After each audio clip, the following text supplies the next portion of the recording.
if I use my power, I can even stop you from getting that job, and if you don't like it, just apologize to me." I couldn't help but laugh at his words. "Fine, go ahead and try," I said. "My name is Mary, and I'm a new mom struggling to adjust, but the person who should be struggling with me, my husband, isn't around to help." To be honest, I didn't fully see who my husband really was until I got pregnant. He's older than me by 6 years and was already a senior employee when we met. At work, he came across as smart, hardworking, calm, and kind. When he became my supervisor, we got to know each other better, which eventually led to marriage. I was still early in my career, but I was so in love with him and thrilled to marry someone I admired. In our company, it wasn't unusual for colleagues to marry. However, company rules didn't allow us to work in the same department after getting married. After a lot of discussion, it was decided that I'd transfer to another department.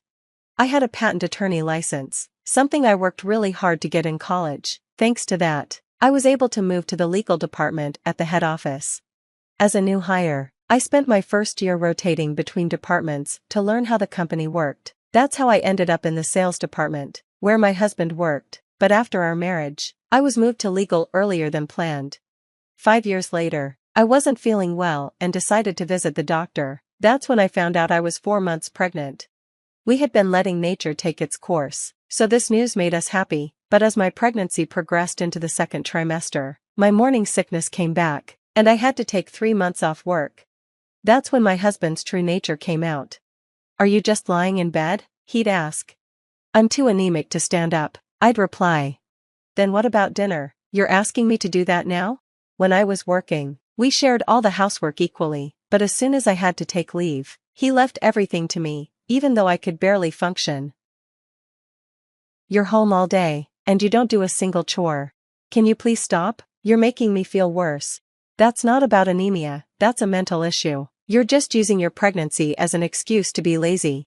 My husband would sit in the living room, watching TV at full volume, completely ignoring me while I lay in bed. Worse, he would leave the door to my room wide open, letting the noise from the TV flood in on purpose. "Please close the door," I'd ask, loud enough for him to hear, but he never listened. This was when I saw another side of my husband. He would sit in front of the TV, constantly criticizing the people on the screen. "Why is she even on TV? She's so ugly. Wow, look at how fat she is. That guy's got some nerve." He never stopped complaining, and it seemed like that was his way of enjoying TV. Fine, he could say whatever he wanted, but why did he have to keep the door open so I could hear it too? "Close the door, please," I repeated. But he ignored me. Just as before, the TV blared, and his constant grumbling filled the house. I couldn't take it anymore. I got up, shut the door myself, and went back to bed, but before I could even get comfortable, he opened the door again. "Why did you open it?" I snapped. He didn't answer, just kept watching TV as if I wasn't even there. I had reached my limit. I called my parents and explained everything. My mom immediately told me to come home so I could rest and recover. The moment I arrived at my parents' house, I felt like I could finally breathe. It was the perfect place to heal. They made sure I had 3 healthy meals every day, and the house was calm and peaceful. My parents and my 2 younger sisters took care of me like I was fragile. Every day, my sisters would rush home from school to check on me. "How are you feeling?" they'd ask, their concern so genuine it made me tear up.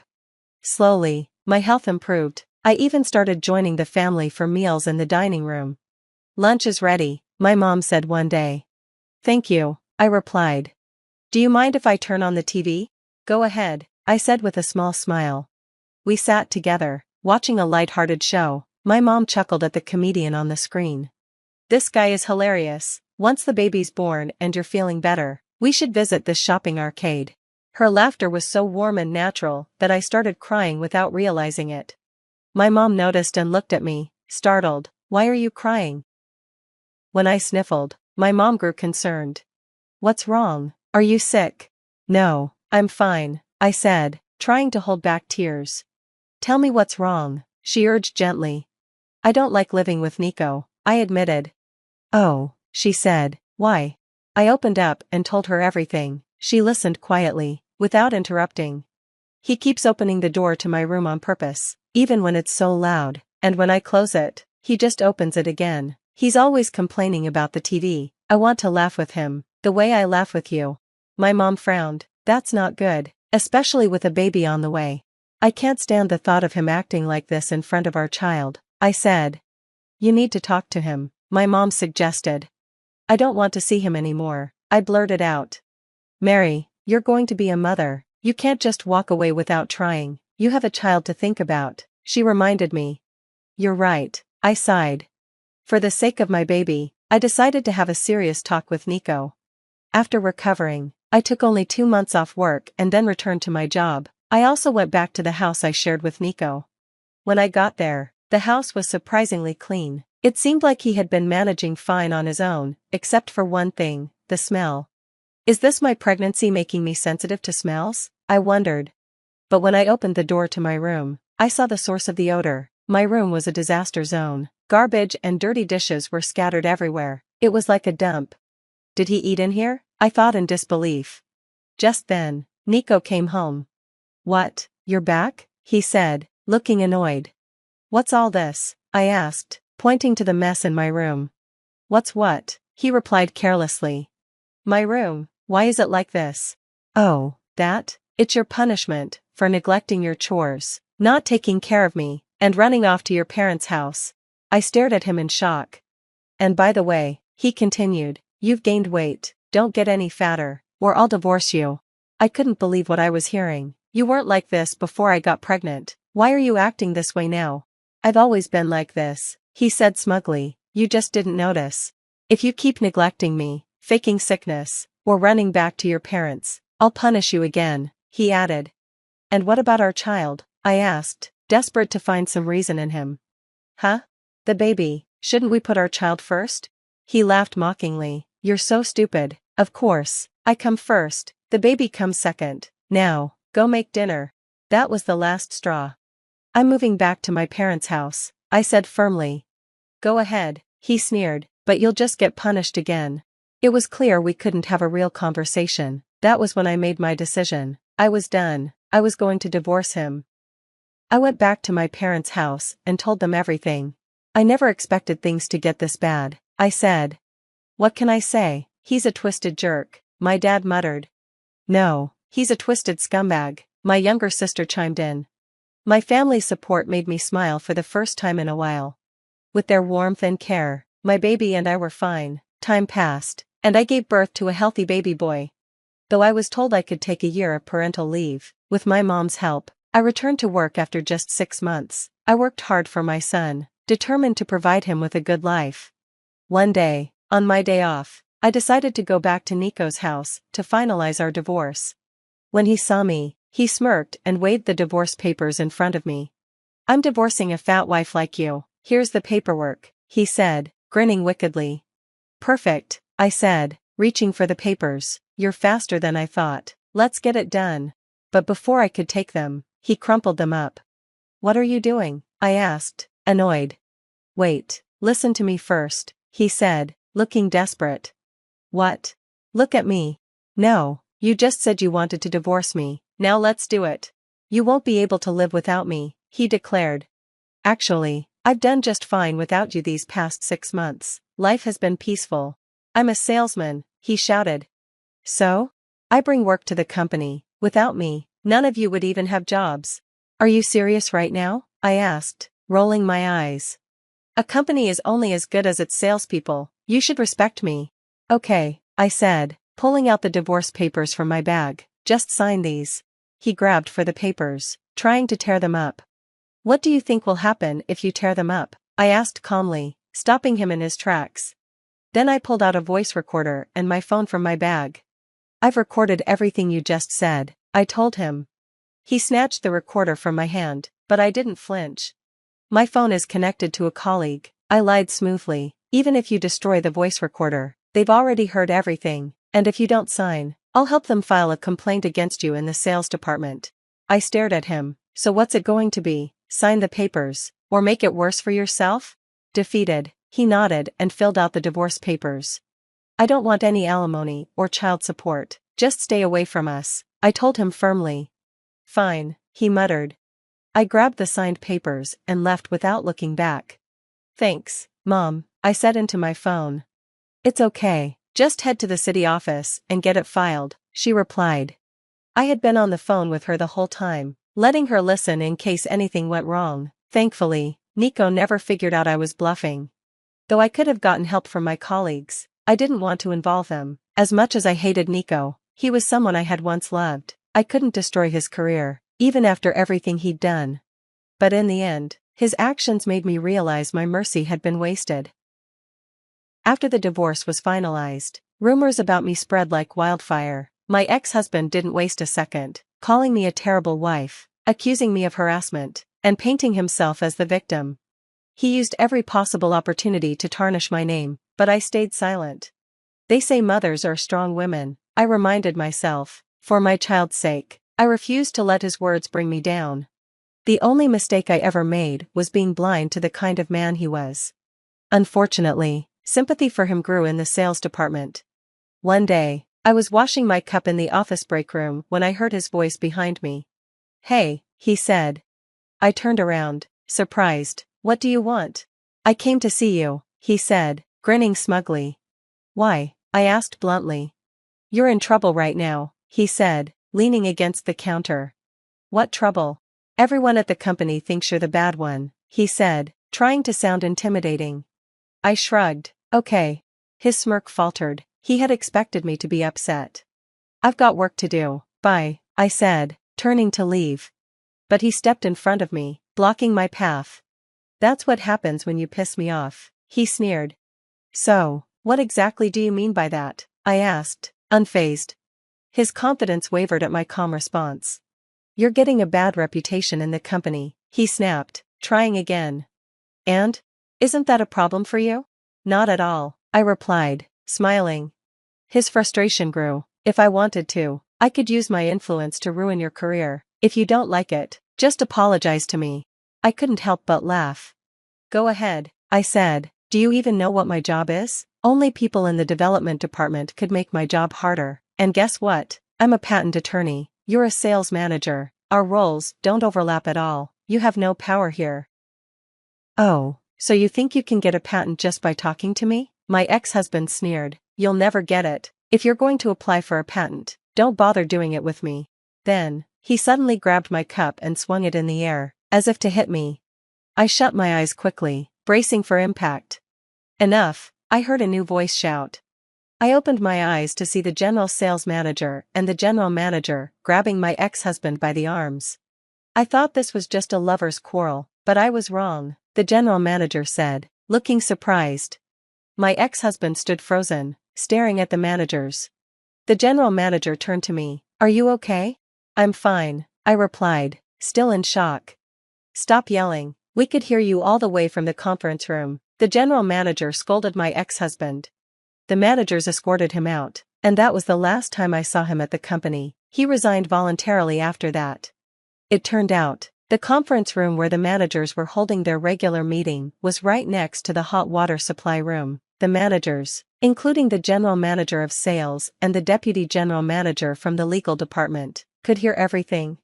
My ex-husband, angry at my calm response, shouted insults, and everyone in the meeting overheard him. His lies about me being a moral harasser and a bad wife were exposed. The tables had turned. He went from making me the villain to being seen as the power-hungry, abusive husband. He couldn't handle it. In the end, the mercy I had shown him was destroyed by his own actions. As for what happened to him after that, I don't know. I'm just glad he's out of my life. The truth always comes out. Now, with my ex-husband gone, my stress is gone too. I'm focusing on working harder and becoming a mother my son can be proud of. As for my ex-husband, looking back, I think everything he did was pointless. But I'm just glad Mary is doing better. I never thought a chance encounter at my bookstore would lead to the unraveling of my entire life. But that's exactly what happened when Evan Mitchell walked in on a rainy Tuesday afternoon, looking for a children's book. My name is Marlo, though most people call me Marley, and I've spent the last 5 years managing the Corner Bookmark, a cozy independent bookstore in downtown Portland. It's the kind of place where regulars come in just to chat, and the smell of coffee from our tiny cafe mingles with the scent of old books. Excuse me, a voice called out while I was arranging a new display of mystery novels. I'm looking for something special for my niece's birthday. I turned around and found myself face to face with probably the most genuine smile I'd seen in years. The man was tall, well-dressed, but not flashy, with kind eyes that crinkled at the corners when he grinned. "Of course," I said, straightening my glasses. "How old is she?" "7, going on 30, he laughed. "She's already reading chapter books and tells everyone she's going to be a marine biologist." "Sounds like someone who'd love the Ocean Scientist series," I suggested, leading him toward the children's section. "They're perfect for advanced young readers who—" "Actually," he interrupted, "I think I'd rather hear about what you're reading." That's how it started. One conversation turned into coffee at our cafe, which turned into dinner the following weekend. Evan was charming, successful, but humble, and came from what he called a wonderfully chaotic family, the complete opposite of my quiet upbringing with my grandmother. 3 months into dating, everything seemed perfect. Until the text that changed everything. "Can't wait for you to meet everyone tonight. Mom's making her famous lasagna. Emily's bringing wine. Lucas might even show up if he can escape work. No pressure, but this is kind of a big deal. Heart suit." I stared at my phone, my stomach dropping. We hadn't discussed meeting his family yet. In fact, I'd been deliberately avoiding the topic. My peaceful apartment, filled with books and the quiet solitude I cherished, suddenly felt like it was shrinking around me. "Tonight?" I typed back, trying to keep my rising panic in check. "I thought we were having a quiet dinner, just us?" The 3 dots appeared immediately. "Change of plans. Mom insisted once she heard about you. You'll love them, I promise. Pick you up at 6? Before I could respond, another message popped up. "Emily's so excited. She might stop by your place before dinner to help you get ready. I gave her your spare key, hope that's okay." I nearly dropped my phone. "Spare key? The one I'd given him for emergencies 2 weeks ago? You gave your sister my key?" My fingers trembled as I typed.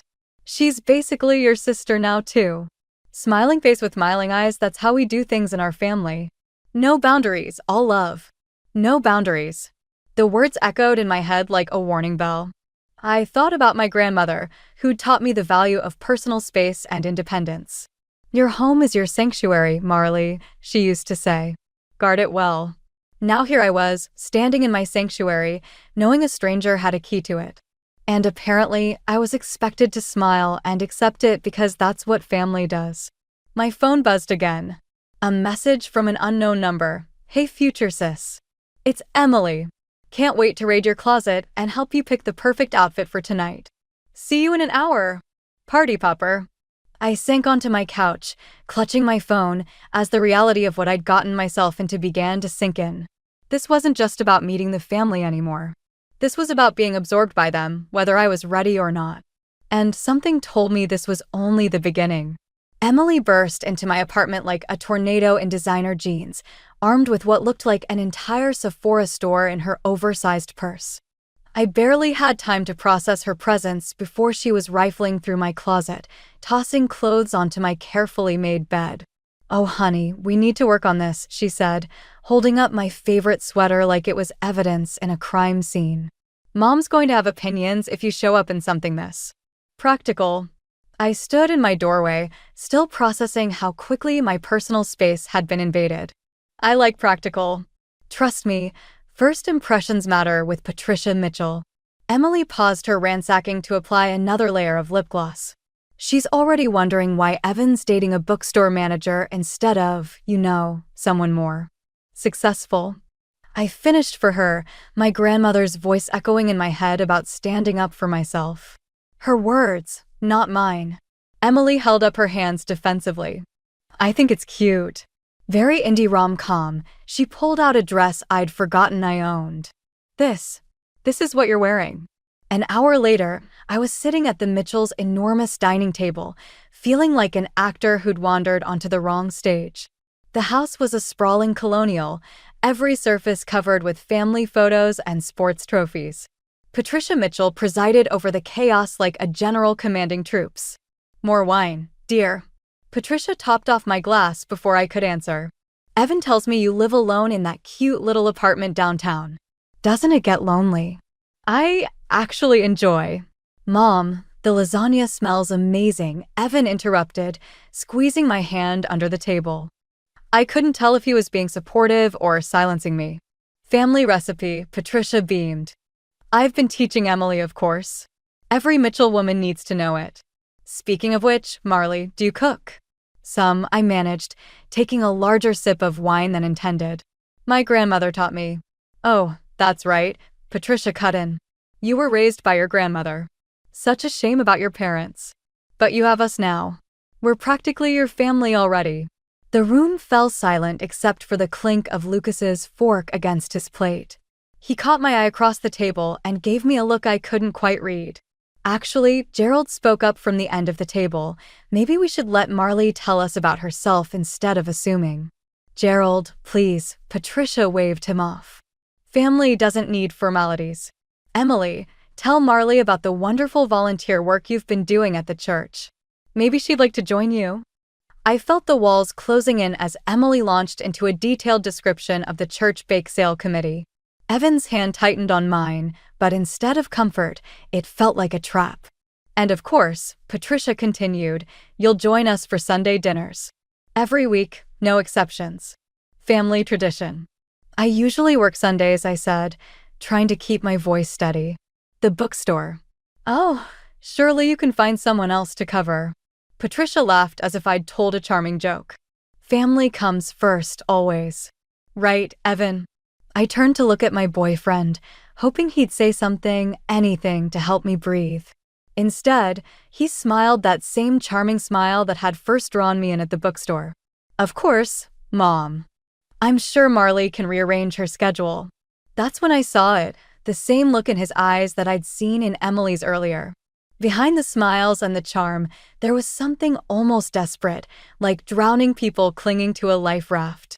Dessert, Patricia announced, rising from the table. Emily, help me bring out the plates. Marley, you sit right there. You're a guest. For now. As soon as Patricia and Emily left the room, Lucas leaned forward. Run, he whispered, so quietly I almost missed it. When I stared at him in shock, he quickly looked down at his plate, but I caught the warning in his eyes. The evening stretched on like a rubber band being pulled too tight, and I couldn't shake the feeling that when it snapped, everything would change. I just didn't know yet if I'd be the one breaking free or getting caught in the recoil. The sound of running water woke me at 2 a.m. For a moment, I thought I was dreaming, until I heard humming coming from my bathroom. I grabbed the baseball bat I'd started keeping beside my bed and crept down the hallway, my heart thundering in my chest.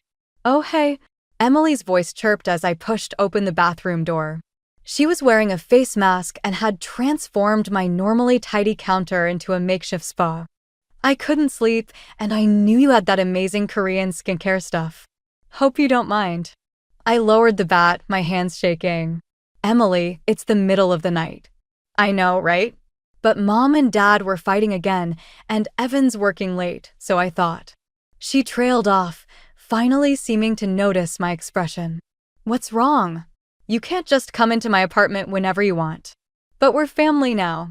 She started rummaging through my medicine cabinet.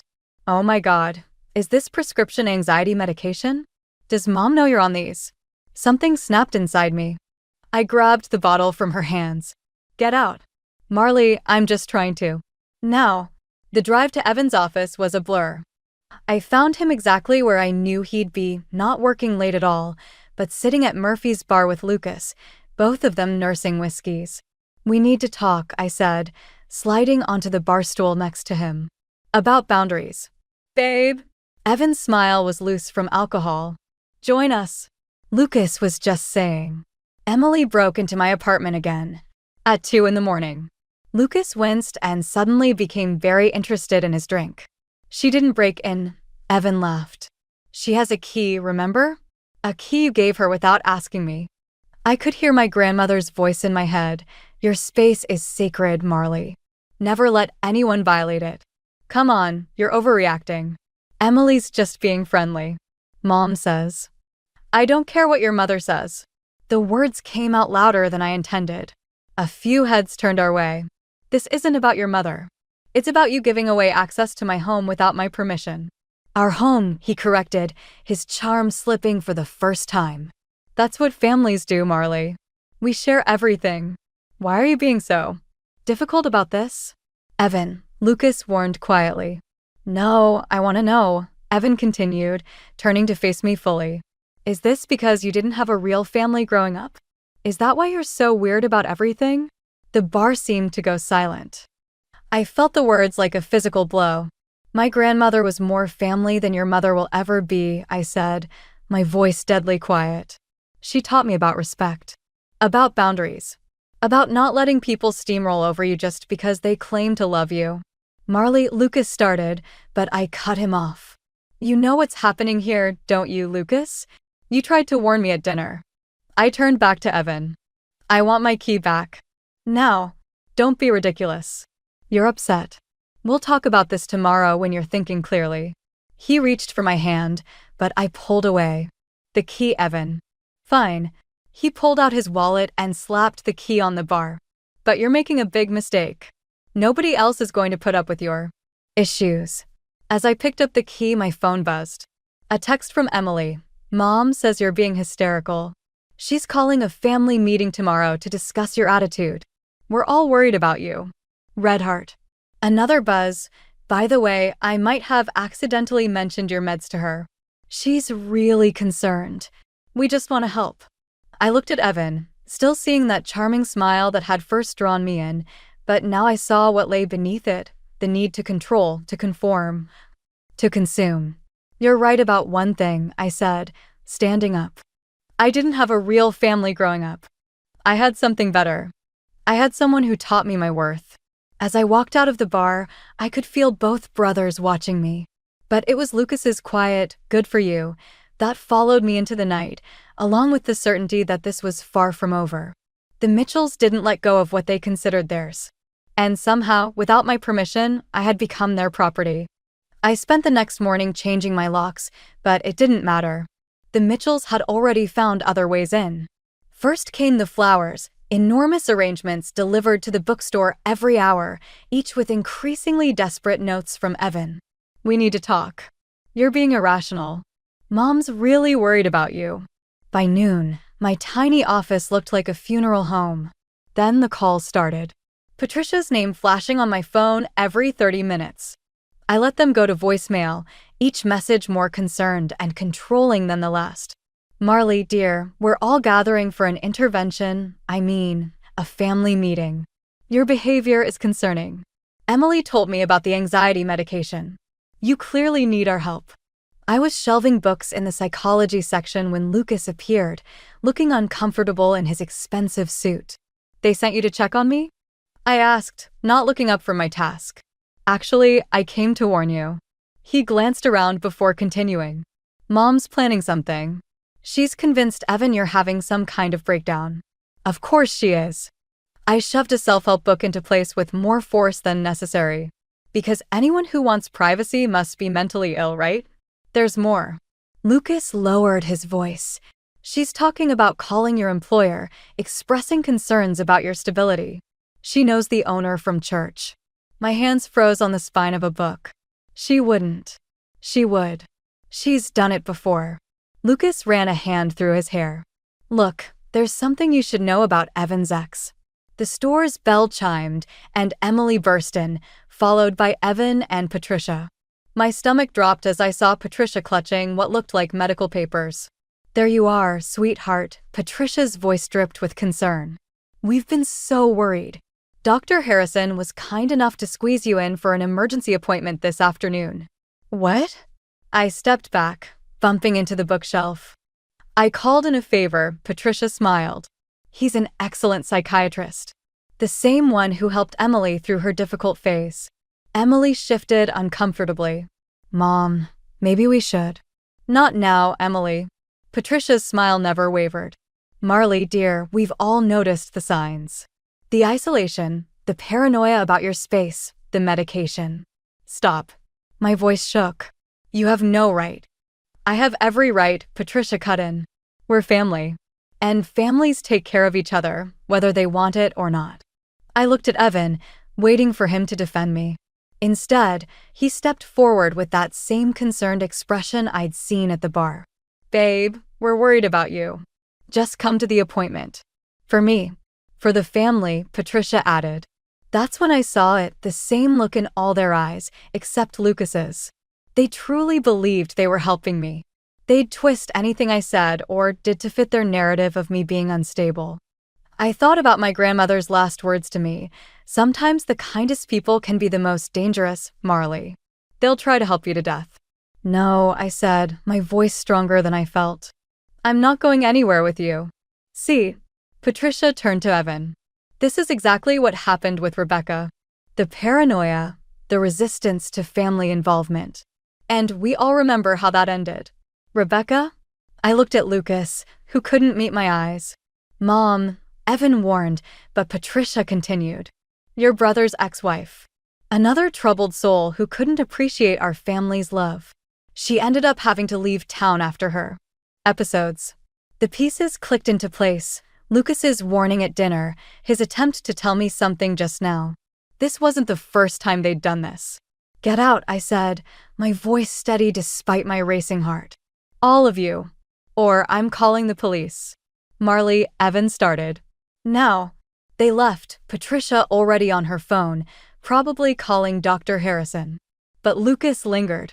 "Rebecca moved to Seattle," he whispered. "I'll text you her number." "And Marley? Change your phone. They're tracking your location through Evan's family plan." As he left, I stood in my fortress of books, realizing that changing the locks had never been enough. I needed to change everything. The Mitchells wanted to help me to death. Fine, let them try.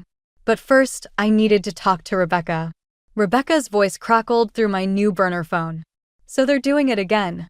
The concerned family routine, the medical interventions, the tracking. "How did you handle it?" I asked, pacing my apartment, checking windows for the third time that evening. "I didn't. I ran." She paused. "But you're smarter than I was. You're asking questions." Before I could respond, I heard voices in the hallway. My heart stopped when I recognized Patricia's commanding tone. I crept to my door and looked through the peephole. The entire Mitchell family stood there, arms loaded with decorations and food. Emily was hanging a "Welcome Home" banner across my hallway. "Rebecca, I have to go," I whispered. "They're here. Remember what I told you about documentation. And Marley? Don't let them." The key turned in my lock. I'd forgotten about the building's maintenance key that Emily had somehow borrowed. Surprise!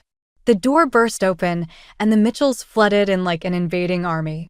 Patricia led the charge, followed by Emily with balloons, Gerald with chairs, and Evan carrying what looked like his suitcases. "What is this?" I backed away as they began rearranging my furniture.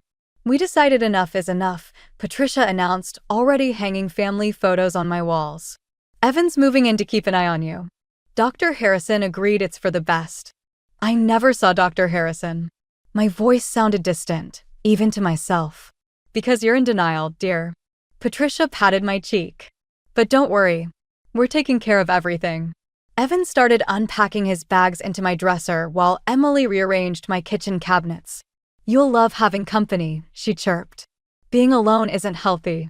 I watched in horror as they dismantled my life piece by piece.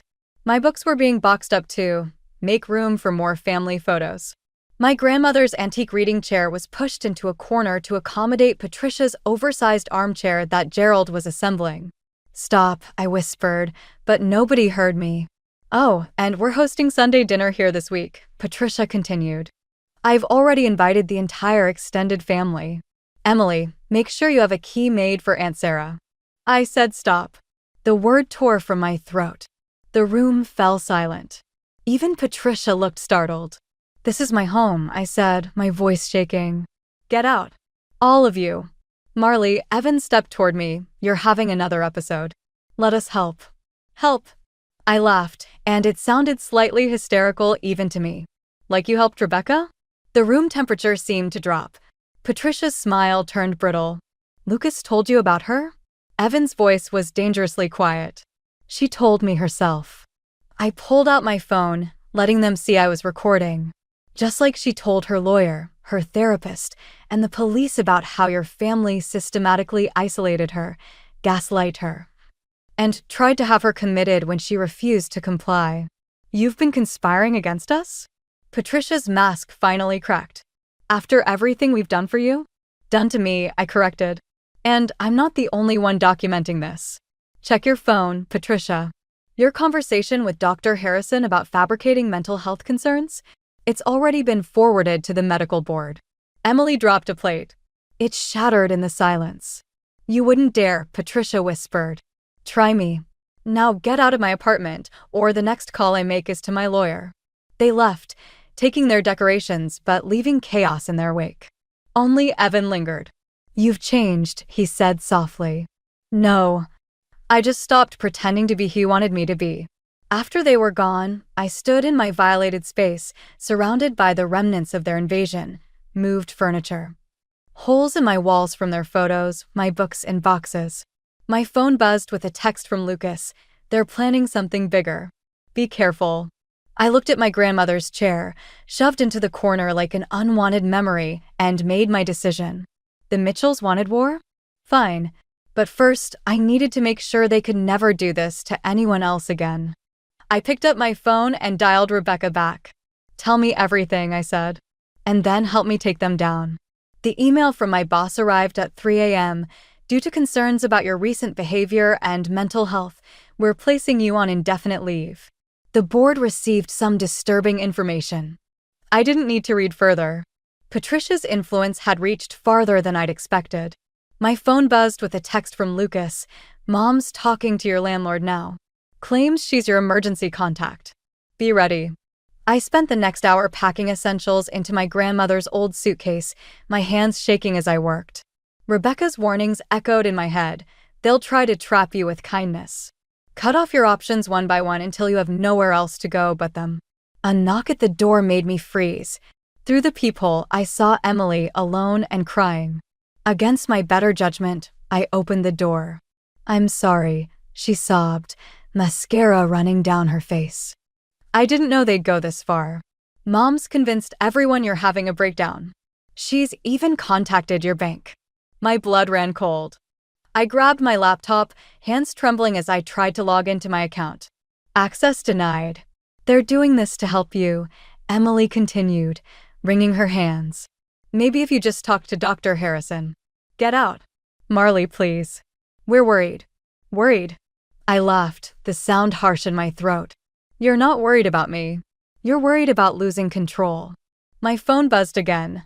A voicemail from my landlord. Miss Taylor, we've received concerning reports. Your lease agreement clearly states immediate evaluation required. The walls seemed to close in. I looked around my apartment, my sanctuary turned prison, and saw the Mitchell family's fingerprints everywhere. The holes in the walls from their photos. The rearranged furniture. The boxes of my books still unpacked. They're coming, Emily whispered. Mom, Dad, Evan. They're bringing Dr. Harrison here. They have papers. Papers? For temporary guardianship. Until you're better. The room spun. This was how they'd trapped Rebecca, legal manipulation masked as concern, cutting off resources until submission seemed like the only option. I grabbed my suitcase and pushed past Emily, but she caught my arm. Wait, where are you going? Let go of me. I can't. Mom said not to let you leave. It's for your own good. I yanked my arm free with enough force to send Emily stumbling. As I ran down the hallway, I heard voices coming up the stairs, Patricia's commanding tone, Evan's placating murmur. An unfamiliar voice presumably belonging to Dr. Harrison. The fire escape was my only option. I climbed out my kitchen window, the metal grating cold under my feet. 3 stories up, wind whipping at my clothes, I heard my apartment door open. Marley? Evan's voice. Baby, we're here to help. Don't make this harder than it needs to be. Check the fire escape, Patricia commanded. I started climbing down, the rusty metal creaking beneath me. My suitcase banged against the railings, each clang announcing my escape attempt to the whole neighborhood. There she is. Emily's voice from above. I looked down. 2 stories left. 1 story. I could make it. Going somewhere? Lucas stood at the bottom of the fire escape, but instead of stopping me, he held out his hand. My car's around the corner. I'll take you wherever you need to go. Why? I whispered, frozen between escape and capture. Because someone should have helped Rebecca. And because I'm tired of watching Mom destroy people in the name of love. Above us, feet thundered down the fire escape. Time was up. Trust me, Lucas said. Or don't. But decide now. I took his hand and jumped the last few feet, my grandmother's suitcase clattering behind me. As we ran toward his car, I heard Patricia's voice ring out. Lucas Mitchell, don't you dare help her escape. This is family business. Family business. The words followed us as we sped away, along with the weight of knowing this wasn't over. The Mitchells wouldn't let me go easily. And now I was running, just like Rebecca had. But unlike Rebecca, I wasn't running away. I was running towards something bigger, the chance to expose them, to stop this from happening to anyone else. If I survived what came next. Lucas's safe house turned out to be a small cabin by the lake, the kind of place my grandmother would have loved. I spent 3 days there, working with Rebecca via encrypted chat, piecing together years of the Mitchells' manipulation patterns. Other victims started emerging, not just partners, but friends, colleagues, anyone who'd threatened their family's perfect image. The text from Emily came at sunset. Mom's in the hospital. Heart attack. She's asking for you. It's a trap, Rebecca messaged when I forwarded the text. That's how they got me to come back. But then Lucas called. It's real, Marley. And there's something you need to see. I found Patricia in a private room, looking smaller somehow without her usual armor of perfectionism. Evan sat beside her, but it was Emily who caught my attention, standing in the corner, clutching a familiar-looking journal. My grandmother's diary, I said, recognizing the worn leather cover. You took it from my apartment. I found it when we were moving your things, Emily whispered. You need to read the last entry. Patricia stirred. Don't. But Emily was already handing me the diary, open to a page dated just weeks before my grandmother died. Patricia Mitchell came by today. Demanding as ever, wanting to know if I'll sell the bookstore to her husband's development company. When I refused, she threatened to have my fitness as Marley's guardian investigated. Some people mistake kindness for weakness. The room spun. You knew my grandmother? She was. Obstacle, Patricia said weakly. The store was prime real estate. She wouldn't sell. Wouldn't conform. Just like you. So you waited until she died to get to me? My voice shook. Sent Evan to charm his way in, to make me part of the family so you could control what happens to the store? Mom, Evan started, but Patricia cut him off. Everything I did for this family. The store's location is worth millions. Your grandmother was selfish, keeping it as some dusty book haven when it could have secured our family's future. Selfish? I laughed, the sound sharp as broken glass. My grandmother built that store from nothing. She raised me there after my parents died. She taught me that real family doesn't control, it supports. You don't understand. Evan reached for my hand. No, you don't understand. I pulled away. I'm not here to play happy families anymore. I'm here to finish what my grandmother started. I pulled out my phone, showing them the screen. Meet your family's legacy, Patricia. Dozens of people you've manipulated, controlled, and gaslight over the years. All of them ready to tell their stories. To the media, to lawyers, to anyone who'll listen. You wouldn't. Patricia struggled to sit up. We're family. Family? Emily's voice cracked. Is that what you call this? Manipulating everyone?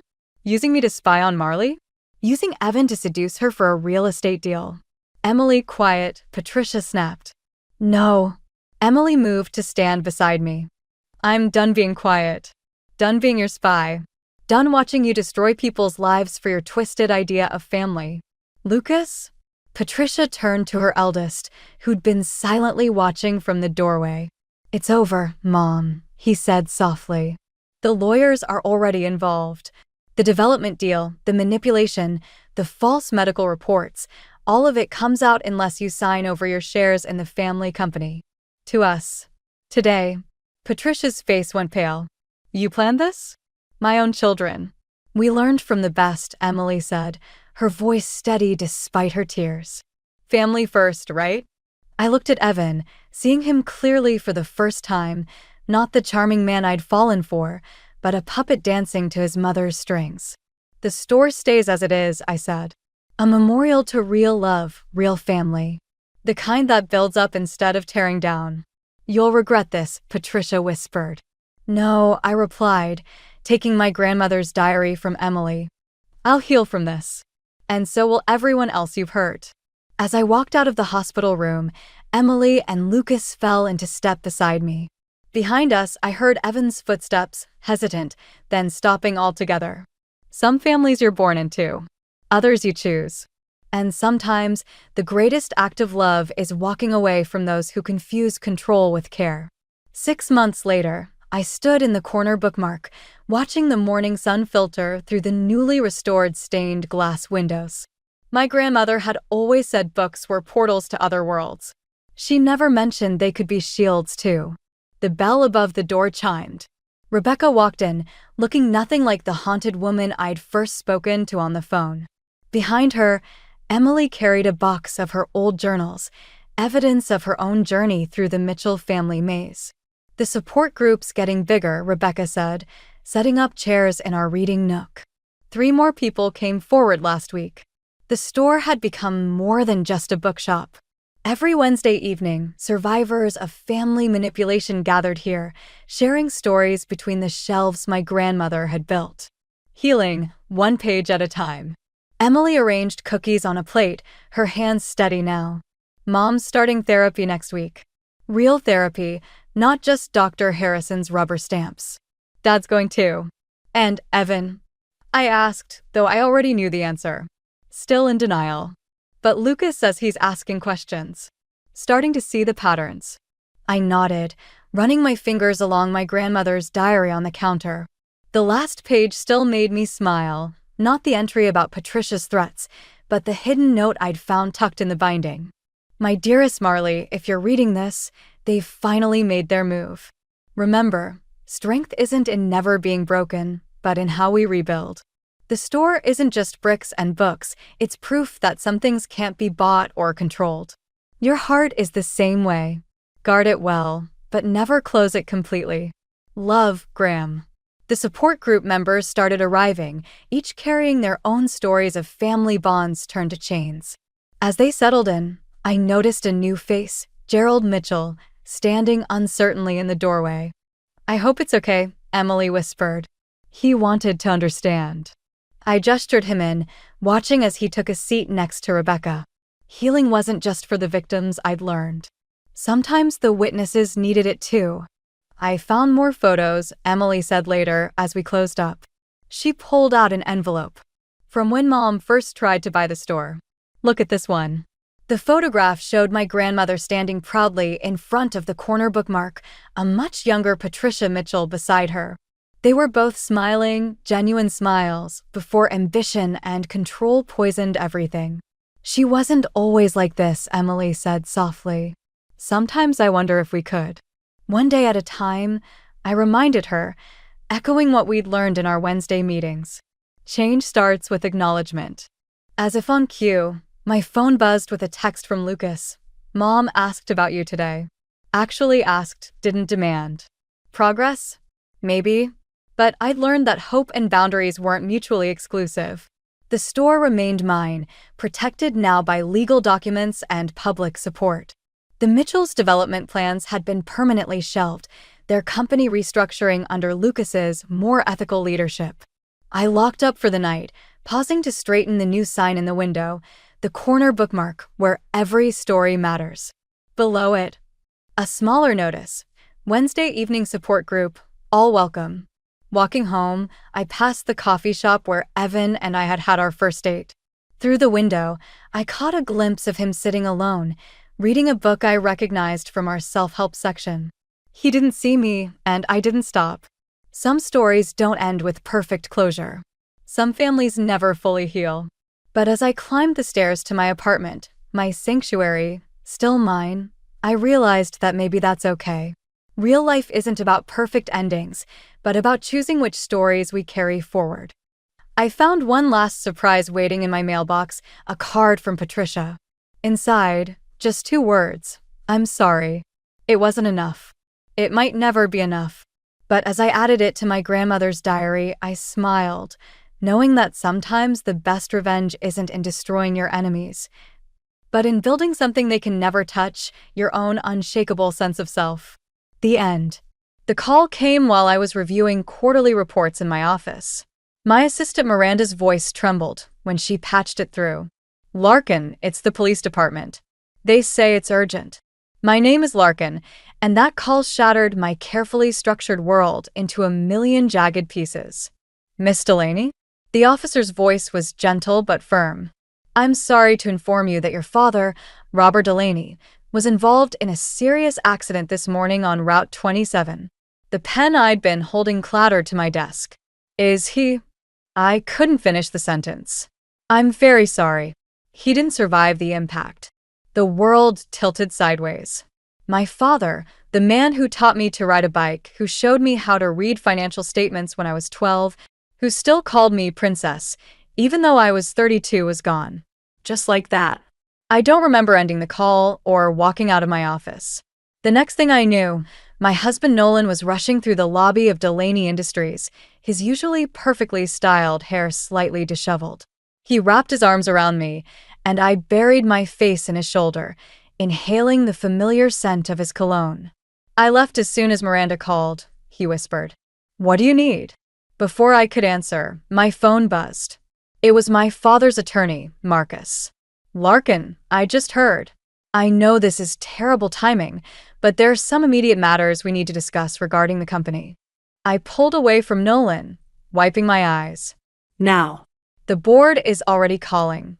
Your father was, well, he was the heart of this company. People are scared. Nolan squeezed my hand. You don't have to do this right now. But I did. Dad had built this company from nothing, pouring 30 years of his life into it. I couldn't let it falter, not even for a day of grief. I'll be there in 20 minutes, I told Marcus. Nolan's face darkened slightly. Let me come with you. You shouldn't be alone. I hesitated. Nolan had always been supportive of my career, but lately, I'd noticed a tension whenever the company came up. Maybe it was the stark contrast between his teacher's salary and my executive position. Or maybe it was his mother Vera's constant hints about family businesses belonging to the whole family. I think I need to handle this part alone, I said gently. He stepped back, jaw tightening. Of course. I'll go tell Mom and Sage the news. They'll want to help with arrangements. The way he said it made my skin prickle. My father had never quite warmed to Vera and Sage, though he'd been unfailingly polite. Something about them made him uneasy, though he never said why. In Marcus's office, surrounded by leather-bound law books and the faint smell of coffee, I learned that Dad had left me controlling interest in the company. The news shouldn't have surprised me. I'd been working alongside him for years, learning every aspect of the business. But somehow, it felt overwhelming. There's something else, Marcus said, sliding an envelope across his desk. Your father left this for you. He updated his will last month and insisted this be given to you after. I stared at the envelope, my name written in Dad's familiar scrawl. I couldn't bring myself to open it yet. My phone buzzed again, Nolan letting me know his family was gathering at our house. Mom's making calls, his text read. She says we need to discuss the future. The future. Such a simple word for such a complicated mess. I tucked the letter into my bag, thanked Marcus, and headed home. But as I drove, I couldn't shake the feeling that my father's death wasn't just an ending. It was the beginning of something I wasn't prepared for. I just didn't know yet how right I was. 3 days after Dad's funeral, I hosted a family dinner. It wasn't my idea. Vera insisted we needed to come together as family during this difficult time. I was still numb, moving through the motions of grief while trying to keep the company stable, but I couldn't refuse without seeming ungrateful. The tension started before the first course was even served. I was in the kitchen, plating the appetizers, when I overheard Vera's voice drift in from the dining room. It's such a shame Robert didn't have a son, she was saying. A family business needs a strong male presence. Not that Larkin isn't capable, of course, but… Mom. Nolan cut in, but his protest sounded weak. I gripped the counter, knuckles white. My best friend Marin, who'd come early to help, squeezed my shoulder. Don't let her get to you, she whispered. That's exactly what she wants. I forced a smile and carried the plates out. Sage, Nolan's sister, was sprawled in my father's chair, his favorite spot at the head of the table. She didn't move when I entered. Something smells amazing, Sage chirped, scrolling through her phone. Though I hope it's not too heavy. I'm trying this new diet. You could move, I suggested quietly, nodding at Dad's chair. Sage blinked up at me, all innocence. Oh, is this spot special? It was Dad's chair, Nolan explained, finally speaking up. Maybe you could. Oh my God, I'm so sorry. Sage jumped up, but her expression didn't match her words. I'm just so comfortable here. It feels right, doesn't it? Like family? The room went quiet. I set down the plates with careful precision, fighting to keep my composure. Vera cleared her throat. Speaking of family, she began, Nolan and I were discussing the company earlier. You know, he has excellent management experience from running the science department at his school. It's not quite the same thing, I said carefully. But family is family, Vera pressed. And now that you're in charge, surely you'll want trusted people around you? People who share your values. I caught Nolan's eye across the table. He looked away. The company has a strong management team, I replied. Dad built it carefully over decades. Yes, but times change. Vera smiled, all teeth. Fresh blood, new perspectives. And Sage has her business degree. From an online college, Marin muttered under her breath. Sage shot her a glare. I heard that. Ladies, Nolan interrupted. Maybe we could talk about something else? Larkin's still grieving.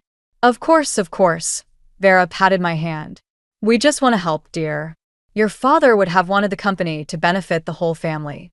I pulled my hand away, standing abruptly. I need to check on the main course. In the kitchen, I braced myself against the sink, breathing deeply. Marin followed me in. They're vultures, she said flatly.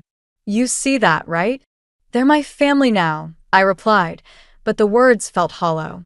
No, they're Nolan's family. And where was he when Vera was basically calling you incompetent? Or when Sage was deliberately provoking you? I didn't answer. Through the kitchen door, I could hear Vera's voice again, lower now. She's overwhelmed, poor thing. She'll need guidance. Strong guidance. Mom, please, Nolan's voice, still weak, still unwilling to take a real stand. I reached into my pocket, touching Dad's unopened letter. I hadn't been able to read it yet, it felt too final.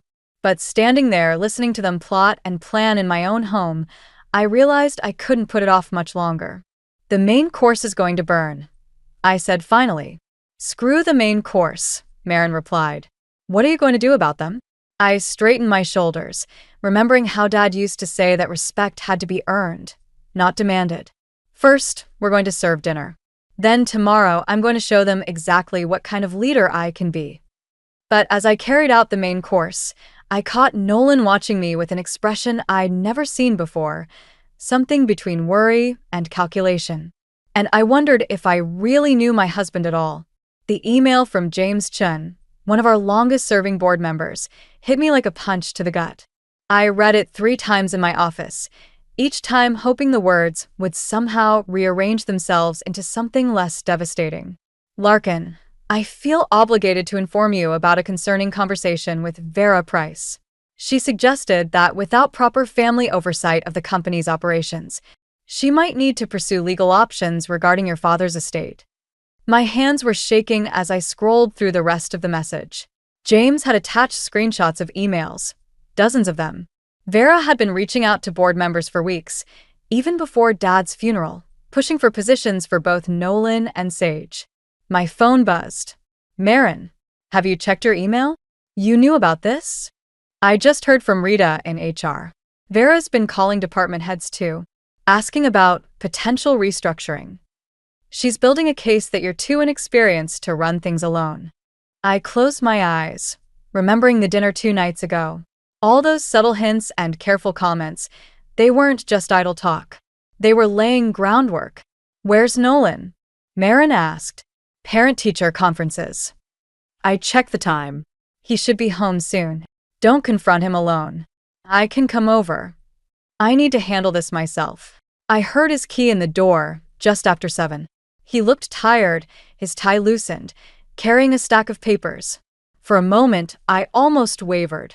This was my husband, the man who'd held me through Mom's death, who brought me coffee every morning, who— "Your mother's been contacting the board," I said without preamble. He set down his papers slowly. "Larkin. Did you know?" His hesitation was answer enough. "She's trying to help," he said finally. "We all are. You're under so much pressure. By threatening legal action? By undermining me to my own board. That's not. She wouldn't actually sue. She's just worried about the family's future. Our future." I pulled out my phone, pulled up the emails. "Read them." He did, his face growing paler. "This is just Mom being Mom. You know how she gets." "No, this is your mother trying to force her way into my father's company. And you knew.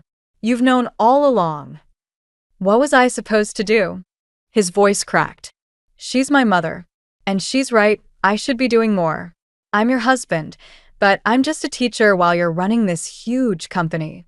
So this is about your ego? This is about family." He slammed his hand on the counter, making me jump. "Your father's gone, Larkin. The company needs strong leadership. And you think that's you? Or Sage, with her online degree and 0 work experience? At least we're thinking about the whole family's needs. You're so caught up in your father's legacy. Because it matters." I was shouting now too. "Because he built something real, something that matters to hundreds of employees and their families. And your mother wants to treat it like a personal ATM. That's not fair." "Then explain it to me, Nolan. Explain why your mother is threatening legal action against her daughter-in-law less than 2 weeks after my father died." He couldn't meet my eyes. "She's just trying to secure our future." In that moment, something shifted between us. Maybe it was the way he said "our," like he and his family were one unit, and I was something else entirely. "I need you to leave," I said quietly. "What?" "Pack a bag. Go to your mother's. I need time to think." "Larkin, don't do this. Either you leave now, or I call Marin and have her come help me pack my things instead."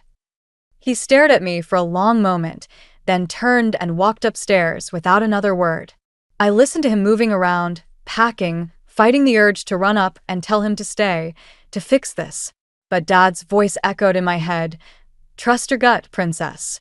When something feels wrong in business or in life, it usually is." I pulled out his letter, still unopened. Whatever guidance he'd left me, whatever wisdom he'd wanted to share, I was ready to hear it now. Because this wasn't just about the company anymore. This was war. After Nolan left, I finally opened Dad's letter. My hands trembled as I unfolded the paper, his familiar handwriting swimming before my eyes. "My dearest Larkin, if you're reading this, I need you to check something for me. In the office safe, behind the Delaney Industries Incorporation papers, there's a blue folder." I was in my car before finishing the letter. The office was dark and empty when I arrived, but I knew every inch of this building. Dad's office still smelled like his aftershave. The safe clicked open. Behind the incorporation papers, just as he'd said, was a worn blue folder. Inside were photographs, bank statements, and a private investigator's report dated 3 months ago. My phone rang, making me jump. "Marin, where are you? I went by your house, but—" "Dad knew." I cut her off, my voice hollow. "He knew something was wrong. He hired someone to investigate the prices." Silence on the line. Then, what did he find? I spread the papers across Dad's desk. Vera's broke. She remortgaged her house twice. Sage has maxed out credit cards in 3 different names. And Nolan. My throat tightened. Nolan's been meeting with corporate lawyers since last year. What kind of lawyers? the kind that specialize in shareholder disputes and inheritance claims. The office door creaked. I spun around to find James Chen standing there, looking grave. "I thought I might find you here," he said quietly. "There's something else you need to know." I put the phone on speaker as James sat down. He looked older than he had at the board meeting last week. "Your father came to me about his suspicions," James began. "He was planning to update the company bylaws, add provisions to protect against hostile takeovers from within the family. But he didn't get the chance," I whispered. "The accident." Marin's voice crackled through the speaker. "Larkin, you don't think." "The police report's in here too," I said, holding up a paper with shaking hands. Dad's brake lines were damaged. They ruled it inconclusive. But James leaned forward. "The day before the accident, your father told me he was going to confront Nolan directly. He said he had proof that the Prices were planning something." My world tilted sideways. The photographs scattered across the desk seemed to mock me. Nolan leaving law offices, Vera meeting with board members in secret, Sage's shopping sprees with money she didn't have. "I should have seen it," I said. "All those times Vera pushed for family unity when Nolan insisted on joining board meetings." "You saw what they wanted you to see," Marin said firmly. "What matters is what you do now." My phone buzzed with a text. "Nolan, Mom wants to meet tomorrow. To talk things through as a family. Please, Larkin, give us a chance to explain." I stared at the message, remembering all the little moments, how Nolan always seemed to know about board decisions before I told him. How Vera had started calling my father's old friends months ago, how Sage had casually mentioned moving closer to the office. "They're planning something," I said. "This meeting tomorrow, it's a trap." "Then set one of your own," Marin replied. James nodded slowly. "Your father left you everything for a reason, Larkin. He trusted you to protect his legacy." I looked around the office. At Dad's degrees on the wall, the photo of him teaching me to ride a bike, the empire he'd built from nothing. Then I looked down at the evidence he'd gathered, his final gift to me. "Tell Nolan I'll meet them," I said, already formulating a plan. "But not tomorrow. I need time to prepare." "Prepare what?" Marin asked. I gathered the papers, tucking them safely away. "Dad taught me that in business, like in chess, you have to think 3 moves ahead. They want to play games? Fine. But they're about to learn they're not the only ones who can set a trap." As I locked the office door, I swore I could smell Dad's aftershave again, stronger this time. Like he was right there with me, watching, waiting to see what I would do next. I chose the conference room overlooking the city for our meeting.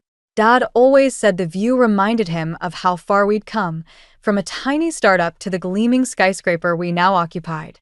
It seemed fitting for what I was about to do.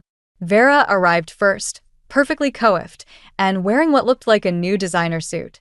Sage trailed behind her, scrolling through her phone. Nolan came last, his tie slightly crooked, a detail I would have fixed just days ago. "Darling," Vera started, reaching for my hands. "We're so glad you're ready to talk." I stepped back. "Please sit down." James Chun and our corporate counsel, Sarah Martinez, entered silently, taking seats at the far end of the table. Vera's smile flickered. "I wasn't aware this was a formal meeting," she said carefully. "Neither was I," Nolan added, frowning at the lawyers. I opened the blue folder in front of me. "Let's talk about Dad's accident." The room went still. Sage finally looked up from her phone. "The brake lines were damaged," I continued, my voice steady despite my racing heart. "Interesting timing, considering he was planning to change the company bylaws the next day." "What are you implying?" Vera's voice had lost its warmth. "I'm not implying anything. I'm stating facts." I spread out the bank statements, the photographs, the investigators' reports. Like the fact that you're nearly bankrupt. Or that Nolan's been meeting with corporate lawyers specializing in hostile takeovers. Those meetings were about school funding, Nolan protested, but his face had gone pale. "Really? Because I have recordings." I pressed play on my phone, and Nolan's voice filled the room. "Once we secure board positions, we can start restructuring. My wife won't see it coming." Sage stood abruptly. "This is ridiculous. You can't." "Sit down," Vera snapped, her mask finally cracking. Larkin, dear, you're obviously struggling with grief. Seeing conspiracies where there's only family trying to help. Help yourselves, you mean? I pulled out more documents. Dad knew what you were planning. He was gathering evidence. And then, conveniently, he had an accident. You think we killed him? Nolan's voice cracked. Your own husband? I think you're capable of anything to get what you want. I turned to Sarah. Please explain their options. Sarah cleared her throat. Option 1. You sign these papers, agreeing to sever all ties with Delaney Industries. You'll receive a one-time settlement in exchange for waiving any future claims on the company or estate. Or, Vera's eyes had gone cold. Or we turn over all evidence of your financial fraud, corporate espionage, and the ongoing investigation into Robert Delaney's death to the authorities. You wouldn't dare, Sage whispered. We're family. Family? I laughed, but there was no humor in it. Family doesn't plot behind each other's backs. Family doesn't try to steal what others have built. And family certainly doesn't celebrate at a funeral. What are you talking about? Nolan asked. I pulled out one final photograph. Vera, Sage, and Nolan toasting with champagne in Vera's kitchen the night after Dad's funeral. Their smiles said everything. You have until tomorrow morning to decide, I said, standing. Choose carefully. You'll regret this, Vera hissed, her composure completely gone. You have no idea what we're capable of. Actually, I do. I walked to the door, then turned back. Oh, and Nolan? I've already filed for divorce. Consider yourself served. I walked out, leaving them with the lawyers and their choices. In the elevator, my hands finally started shaking. Marin was waiting in my office. How did it go? I looked out at the city Dad had loved so much. He always said the hardest part of business wasn't making money. It was knowing who to trust. And now I know exactly who to trust. I touched the window, remembering Dad's words about legacy and integrity, and who to destroy. The sun was setting over the city, painting the sky in shades of red. It felt like an ending and a beginning all at once. Tomorrow would bring either their surrender or war. I was ready for either. The deadline came and went. No signatures. No surrender. Just silence, until my phone lit up with a message from an unknown number. Turn on the news. Channel 7 was running a special report about Delaney Industries. The headline made my blood run cold. Family fortune or family fraud? Questions arise about Robert Delaney's death. Vera's face filled the screen, tears streaming down her perfectly made-up face. We're devastated by these revelations, she sobbed. To think that Robert's own daughter might have. The break lines. My phone exploded with notifications. Board members, employees, reporters, all wanting answers. Marin burst into my office. They're saying you tampered with your father's car, she gasped. That you couldn't wait to take control of the company. I couldn't breathe. On my desk, more headlines flashed across my laptop. Sources claim Larkin Delaney expressed frustration with father's leadership. Financial records show unusual transfers days before CEO's death. They planted evidence, I whispered. They're using everything I threatened them with, but twisting it around. My office door opened again. James' chin looked grim. The board's calling an emergency meeting. They're voting on temporary suspension of leadership. They can't do that. I have controlling interests. They're citing the emergency clause. Pending investigation into. He couldn't finish. My phone buzzed. Nolan, it didn't have to be this way. We can still fix this. Meet me at home. Just us. Don't, Marin warned, reading over my shoulder. But I was already grabbing my keys. I had to know why, had to understand how the man I'd loved could do this. The drive home felt endless. Nolan was waiting in our kitchen. Our perfect kitchen where we'd hosted dinner parties and Sunday brunches, where he'd proposed on one knee 5 years ago. You really think I kill my own father? My voice cracked. Of course not. He stepped closer. But Mom, she's desperate. The money problems, Sage's debts. She saw an opportunity. And you just went along with it? I tried to be the bridge between our families. But you never saw me, Larkin. I was just the teacher, the trophy husband who couldn't measure up to the great Robert Delaney's daughter. So you decided to destroy me instead? We can still fix this. He reached for my hand. Sign over 40% of the company. Mom will retract her statement. We'll say it was all a misunderstanding, grief making everyone crazy. We can even stay married, keep up appearances. I jerked away. You really think I'd choose you over Dad's legacy? Choose carefully, he said softly. Because if you don't, tomorrow's headline will be about how you're following in your mother's footsteps. How depression runs in families. How tragic it is when history repeats. The threat hit like a physical blow. Mom's suicide had been private, protected. Until now. You wouldn't. Mom would. And does it matter? Once it's out there, the damage is done. The board won't risk a mentally unstable CEO. Sign the papers, Larkin. It's over. My phone buzzed again, James, probably with news of the board's vote. I let it ring. I'll have the papers drawn up, Nolan continued. We can sign tomorrow. Start fresh. I looked around our kitchen, remembering all the lies that had been served here along with family dinners. Remembering Dad's words about trust and legacy. Tomorrow, I echoed, already planning my next move. He smiled, thinking he'd won. I'll tell Mom.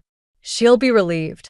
I walked out without looking back, drove until I reached Dad's favorite spot, overlooking the city. The same view as my office, but somehow clearer now. My phone showed 57 missed calls. The news was still running Vera's tearful interview. Tomorrow, they'd drag Mom's memory through the mud. Unless... I pulled out Dad's letter again, reading past the part about the blue folder to something I'd missed before. Remember, Princess? Sometimes you have to lose everything to see what really matters. I finally understood what he meant, and I knew exactly what I had to do next. I arrived at the office before dawn, Dad's final instructions clear in my mind. By 8, every major financial network was carrying the story. Delaney Industries CEO calls emergency press conference. Vera and Nolan burst into my office just as I finished preparing. What are you doing? Nolan demanded. Exactly what Dad taught me to do. I straightened my jacket. I'm telling the truth. The press conference room was packed. Cameras flashed as I took the podium, Vera and Nolan hovering at the back like vultures waiting for a kill. My father, Robert Delaney, built this company on 2 principles: integrity and transparency. My voice carried clear and strong. Today, I'm honoring both. I nodded to James, who started the video. On the massive screen behind me, security footage began to play. Footage from Dad's private office camera system that he'd never told anyone about, except in his letter to me. The room went silent as they watched Vera and Nolan in Dad's office the night before his death, arguing with him about the company's future. You can't cut us out. Vera's voice rang through the speakers. After everything we've done to position ourselves. I won't let you steal my daughter's birthright. Dad's voice, strong and clear. I know about the debts, Vera. The schemes. It ends now. Nolan's face on the screen was twisted with rage. You think you can just throw us away? We're family. No, Dad replied. You're parasites. The footage cut to later that night. Nolan in the parking garage under Dad's car. The timestamp clearly visible. Gasps filled the room. Reporters were frantically typing on their phones. At the back, Vera's face had gone chalk white. The police have already received this footage, I continued, along with evidence of extensive financial fraud, corporate espionage, and conspiracy. You're destroying your own marriage, Nolan shouted from the back. Everything we built. We built nothing.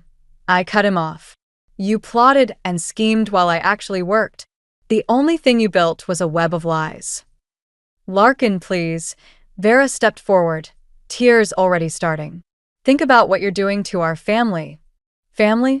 I laughed, and the sound echoed through the silent room. Let me show you what family really means.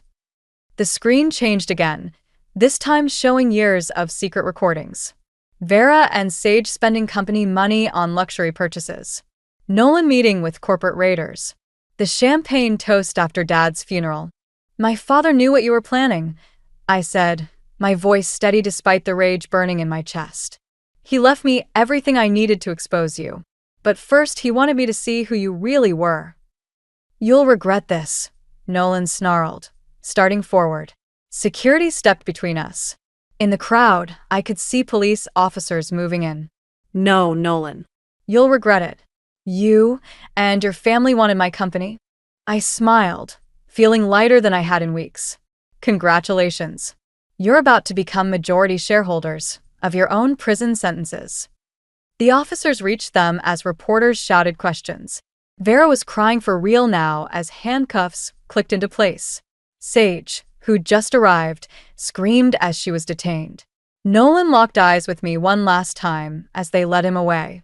I did love you, you know. No, I replied quietly. You loved what I could give you. There's a difference. After they were gone, I addressed the press again. Delaney Industries will continue operating with full transparency. Our books are open, our practices ethical, and our commitment to integrity absolute, just as my father wanted. Hours later, after the statements and questions and legal proceedings, I sat alone in Dad's office. The sun was setting over the city he'd loved so much. You were right, Dad, I whispered to the empty room. Sometimes you have to lose everything to see what really matters. My phone buzzed, Marin, sending me headlines from the evening news. Delaney Industries stand strong. Corporate conspiracy exposed and justice served. CEO honors father's legacy. I smiled, touching Dad's nameplate on the desk. Tomorrow would bring new challenges, but for now, I had done what needed to be done. I had protected his legacy, not just the company, but the principles he lived by. And in doing so, I'd found my own. 1 year later, I stood in the same conference room where I'd exposed Nolan and his family, but everything felt different. The morning sun streamed through the windows, illuminating the faces of our employees as I announced the company's new profit-sharing program. My father believed that success should lift everyone, I told them. Today, we're making that belief concrete. After the applause died down and the room cleared, Marin lingered behind. Have you seen the news? I had. Nolan had taken a plea deal, testifying against Vera in exchange for a reduced sentence. Sage had avoided jail time, but was working retail to pay off her debts. And Vera, the mastermind, would spend the next decade behind bars. The house sold yesterday, I said, gathering my papers. Final tie cut. You okay? I considered the question as we walked to my office. The past year had been a blur of rebuilding, not just the company, but myself. Every morning, I'd walked past the security footage still saved on my computer, reminding myself that sometimes the people closest to you can be the biggest threats. I visited Mom's grave last week, I said instead of answering. First time since everything happened. Told her about Dad's letter, about how he protected me even after he was gone. And I finally understood something. Mom's depression wasn't weakness, like Vera tried to paint it. She saw things in people that others missed. Maybe that's why she struggled so much. My phone buzzed, a text from James Chun. The board meeting would start soon. But first, I had something to do. Come with me? We took the elevator to the lobby, where a crew was installing new lettering on the wall. The company's mission statement, written in elegant gold. Integrity is not what we do, but who we are. Below it, smaller but just as bright, in memory of Robert Delaney, who taught us that true legacy lives in our actions. He would have loved this, Marin said softly. Yeah. I touched the letters gently. But that's not what I wanted to show you. I led her to my car, drove through the city until we reached a familiar neighborhood. Pulled up in front of a small house with a for sale sign in the yard. Your old house. Marin frowned. I thought you'd never want to see it again. I bought it yesterday. I got out of the car, walked up the familiar path. Not to live in. For this. I handed her a folder. Plans for converting the house into a shelter for women escaping financial abuse. A place where they could learn business skills, rebuild their lives, find their strength. Dad protected me with evidence and security cameras, I explained. But not everyone has that. Some people just need a chance to stand on their own feet. Using your revenge to help others, Marin smiled. Your dad would be proud. It's not about revenge anymore. I looked at the house where I'd once thought I was building a future with Nolan. It's about making something better from something broken. My phone buzzed again. Time for the board meeting. As we drove back, I thought about Dad's final letter, now framed in my office. About how he'd known I'd face hard choices, but trusted me to make the right ones. You know what's funny? I said as we pulled into the parking garage, a different spot than where Dad had parked that last day. Nolan and Vera thought Dad's legacy was the company, but it wasn't. No. It was learning how to stand up for what's right, even when it costs you everything. I smiled, thinking of the shelter plans, of the profit-sharing program, of all the changes ahead, and then building something better from the ashes. We stepped into the elevator, heading up to face whatever challenges waited next. But this time, I wasn't afraid. I knew exactly who I was and what I stood for. Sometimes the best revenge isn't destroying your enemies. It's building something they can never touch, never corrupt, never understand. Something that lasts. The steady beep of medical equipment was the first thing I noticed when I clawed my way back to consciousness. My throat felt like sandpaper, and the fluorescent lights above made me squint. The room was drowning in flowers, roses, lilies, and arrangements I couldn't name. Their overwhelming sweetness made my stomach turn. My name is Alara, and this wasn't how I'd planned to spend my 28th birthday. You're awake. Zane's voice cracked as he grabbed my hand. His usually perfect hair was disheveled, dark circles under his eyes. I've been here every day. The doctors weren't sure when you'd. I tried to speak, but only managed a weak cough. A nurse appeared with ice chips, and Zane helped guide them to my mouth. As the cool relief trickled down my throat, fragments of memory started flooding back. Headlights, screeching tires, my parents' voices. My parents. I whispered, though deep down, I already knew the answer. The way Zane's face crumpled told me everything. I'm so sorry, sweetheart, he said, squeezing my hand tighter. They didn't make it. The world seemed to tilt on its axis. I closed my eyes, trying to block out the truth, but it was already burrowing into my chest like a physical wound. When I finally opened them again, I noticed something else was wrong. Very wrong. I couldn't feel my legs. Zane. My voice shook. I can't move my legs. He pressed the call button, and within minutes, Dr. Lin appeared. He was gentle but direct as he explained the extent of my injuries: severe spinal trauma, partial paralysis from the waist down. The words washed over me like waves, each one pulling me further under. With intensive physical therapy, there's a chance for partial recovery, Dr. Lin said, his kind eyes meeting mine. But I want to be honest. It's going to be a long road. I nodded mechanically, still processing. That's when I noticed Zane's mother, Loretta, hovering in the doorway.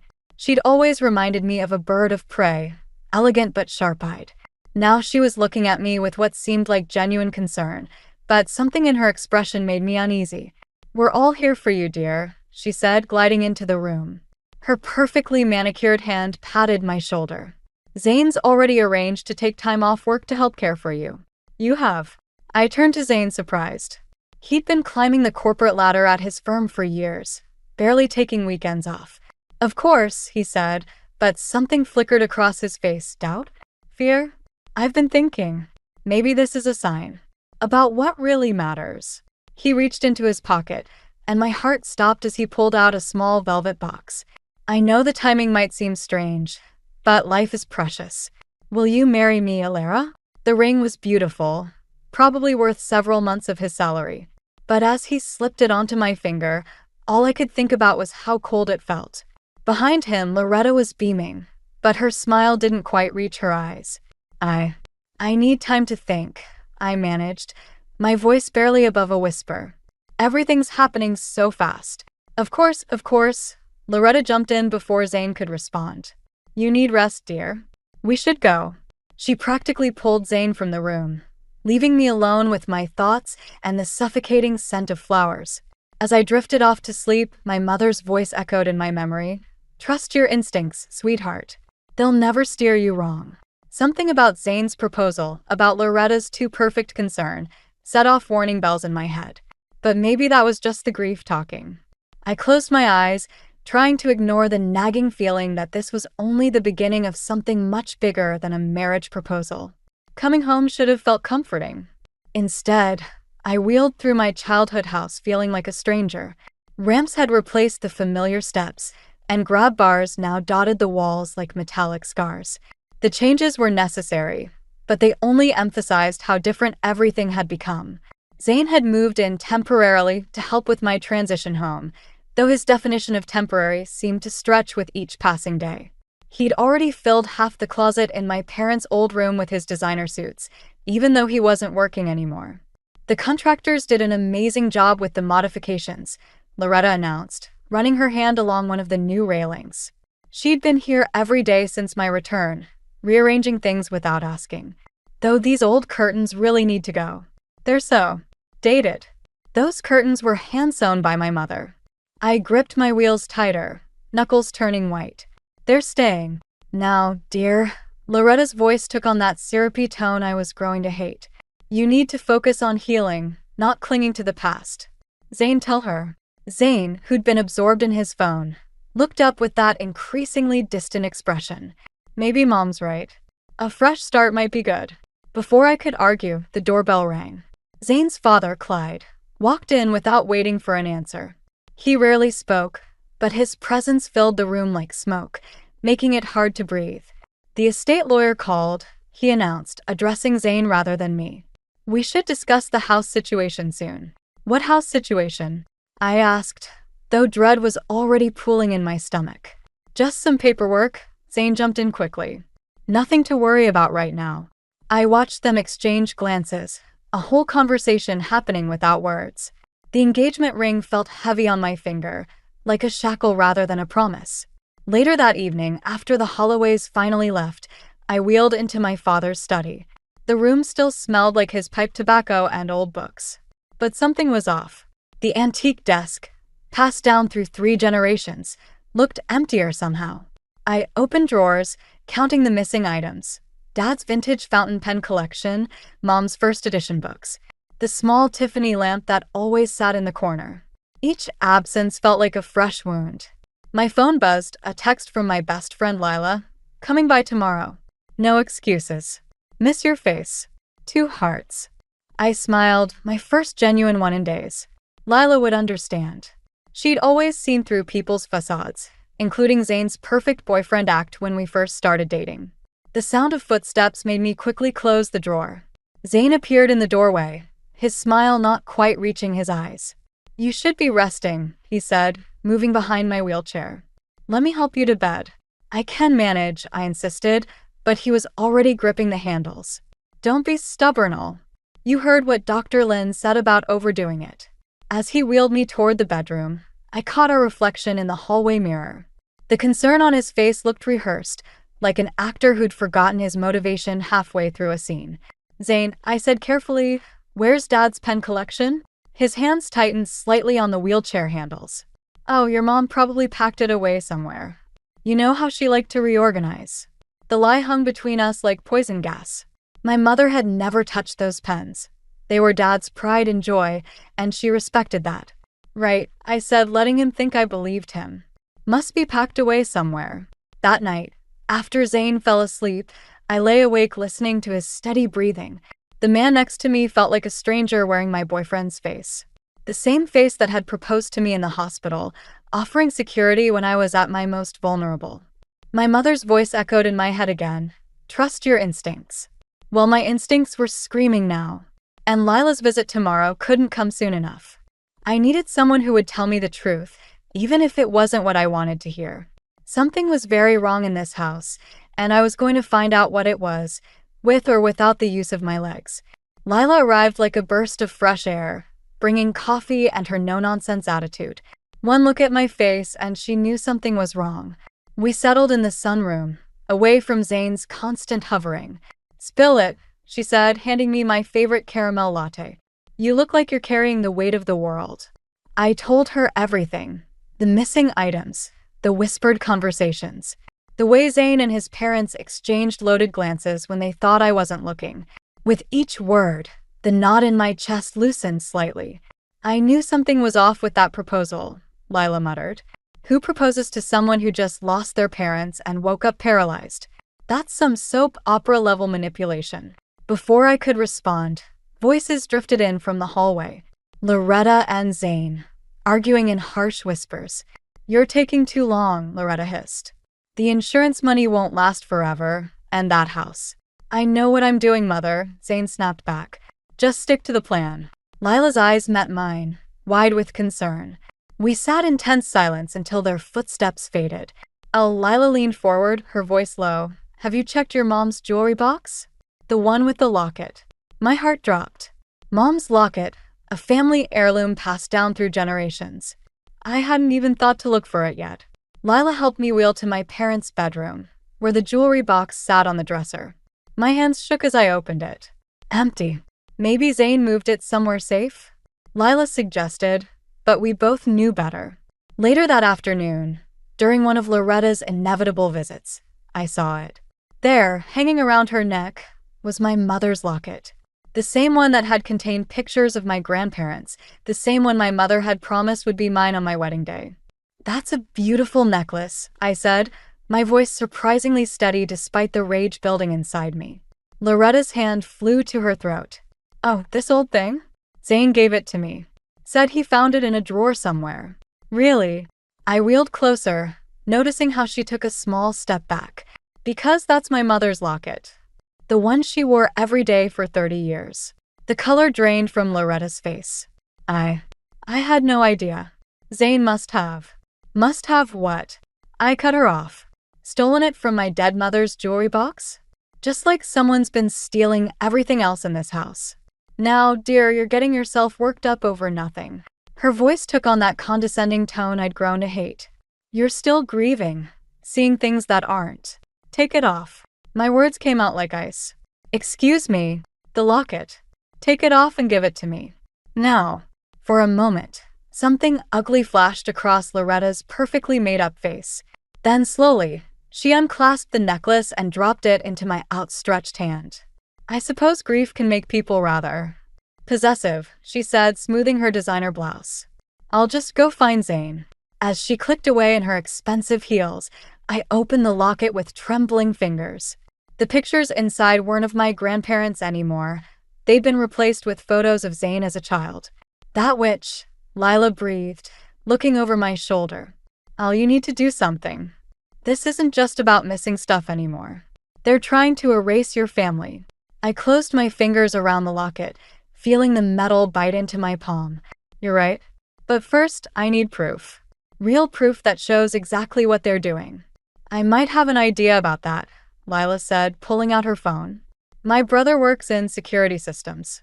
How do you feel about some hidden cameras? For the first time in weeks, I felt something other than grief and confusion. Something that felt dangerously close to satisfaction. Call him, I said, clutching my mother's locket. It's time to show the Holloways exactly who they're dealing with. As Lila made the call, I watched Loretta through the window, talking intensely with Zayn by their car. They had no idea what was coming. Good. Let them think I was just the grieving, helpless girl in the wheelchair. They were about to learn how wrong they were.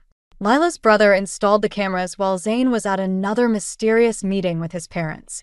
3 days later, I watched the footage on my laptop, my hands gripping the armrests of my wheelchair, so tight my knuckles turned white. The insurance money's nearly cleared. Zayn's voice crackled through the speakers. He was standing in my father's study with both his parents. But she's getting suspicious about the missing items. Clyde's usually stoic face showed rare animation. The house is worth 10 times that insurance payout. We need to convince her to sell before she realizes. Before she realizes what? Loretta interrupted, pacing. That her perfect boyfriend is helping us strip her family home bare? That we've been selling her inheritance piece by piece. My stomach lurched. I forced myself to keep watching. She trusts me, Zayn said, but his voice wavered. The engagement was a good move. Once you're married, everything becomes community property, Clyde finished. Including this house. I slammed the laptop shut, my breath coming in short gasps. The doorbell rang, making me jump. Dr. Lin stood outside, early for my weekly checkup. "Alara," he said, studying my face with concern. "Are you all right?"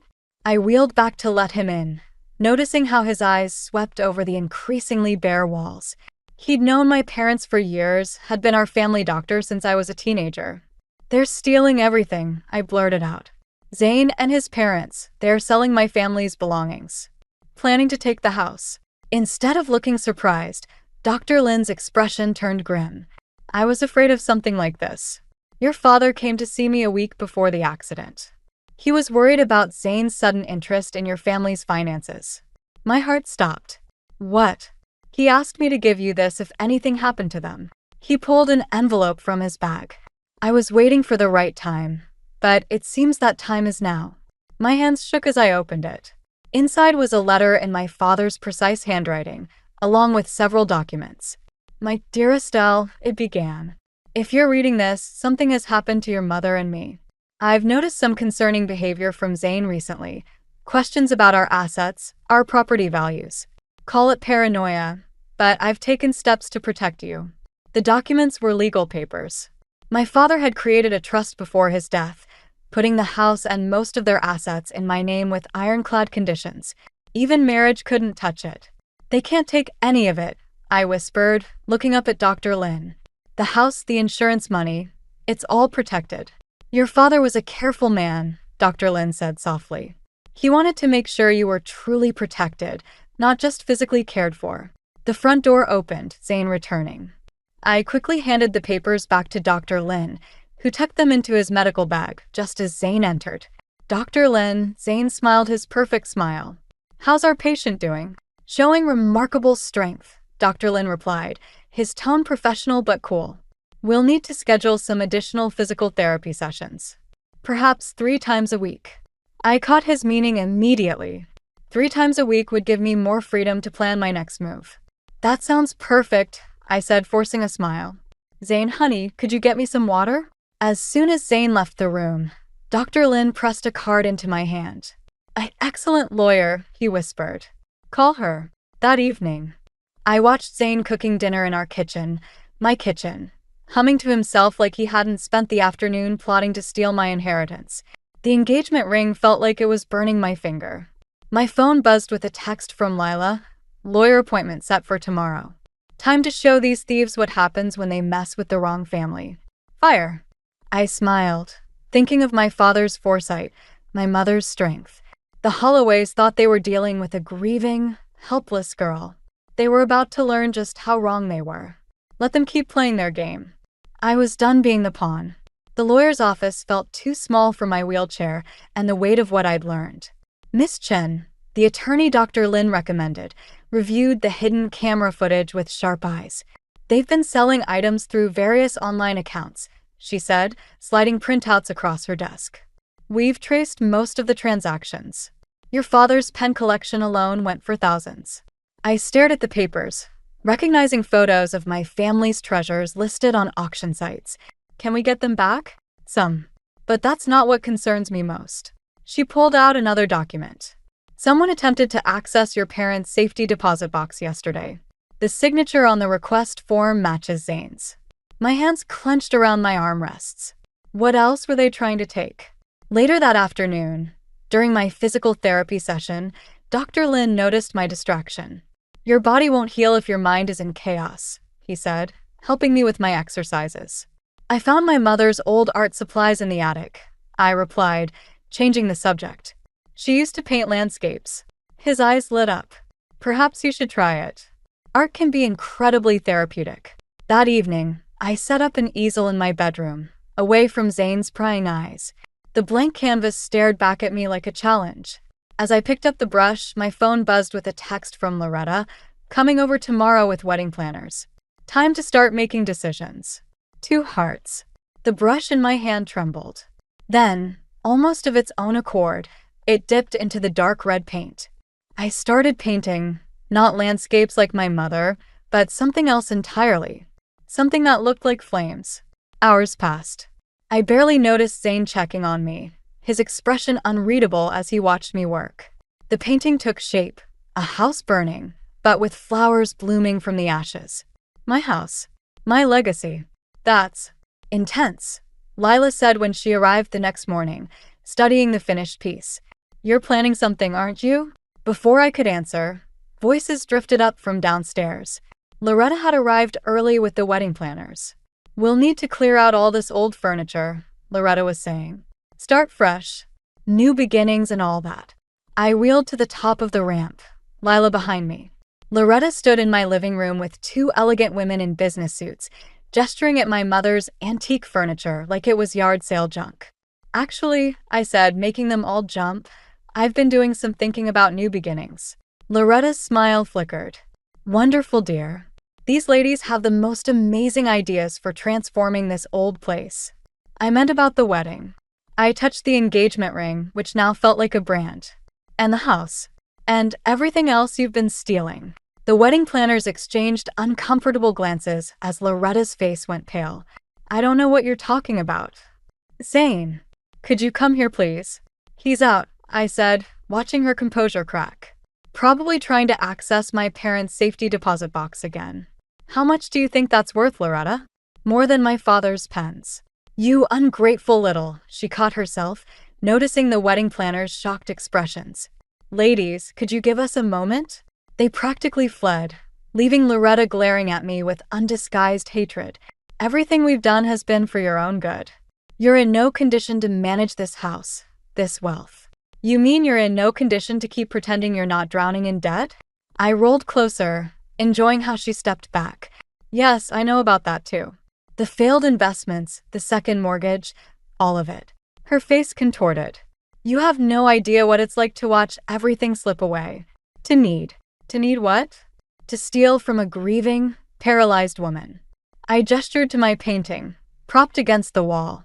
Look closely, Loretta. That's what's coming. I'm going to burn your whole plan to the ground.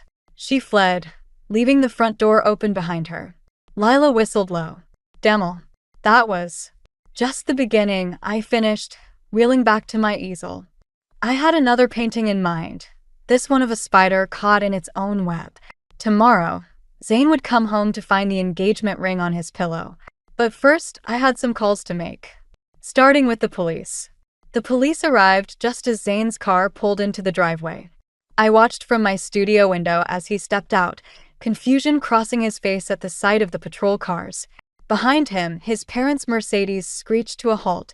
Loretta must have called them. Miss Winslow. Detective Martinez appeared in my doorway. We're ready when you are. I wheeled myself downstairs, Lila following close behind. The living room had become a staging ground, with officers documenting the empty spaces where family heirlooms once stood. Zane stood frozen in the center of it all, his perfect facade finally cracking. Al, what's going on? His voice wavered.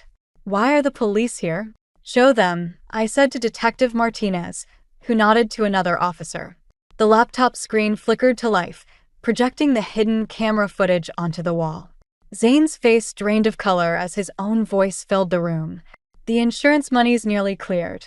She trusts me. Once we're married. Loretta burst through the door, Clyde right behind her. This is ridiculous. We were helping her. By selling my father's antique pen collection? I cut in, pulling up the online auction receipts. By trying to access my parents' safety deposit box? That's an interesting definition of help. You don't understand. Zane stepped toward me, but stopped when Lila moved protectively closer. We were going to pay it all back. After the wedding, once everything was settled. You mean once you had control of my inheritance? The words tasted bitter. Once you'd finished stripping away everything my parents worked for? Your parents. Loretta's laugh was sharp. Your precious parents had no idea what it's like to struggle. To watch everything you've built crumble while keeping up appearances. Mother, stop, Zane warned, but she was too far gone. We deserved this. After everything we've sacrificed, everything we've endured, she grabbed my mother's vase from the mantel. The last piece they hadn't managed to sell. This single piece is worth more than your father made in a year. Mrs. Holloway, Detective Martinez stepped forward. Please put down the vase. Instead, she hurled it at the wall above my head. I flinched as porcelain shards rained down, one cutting my cheek. The room erupted into chaos.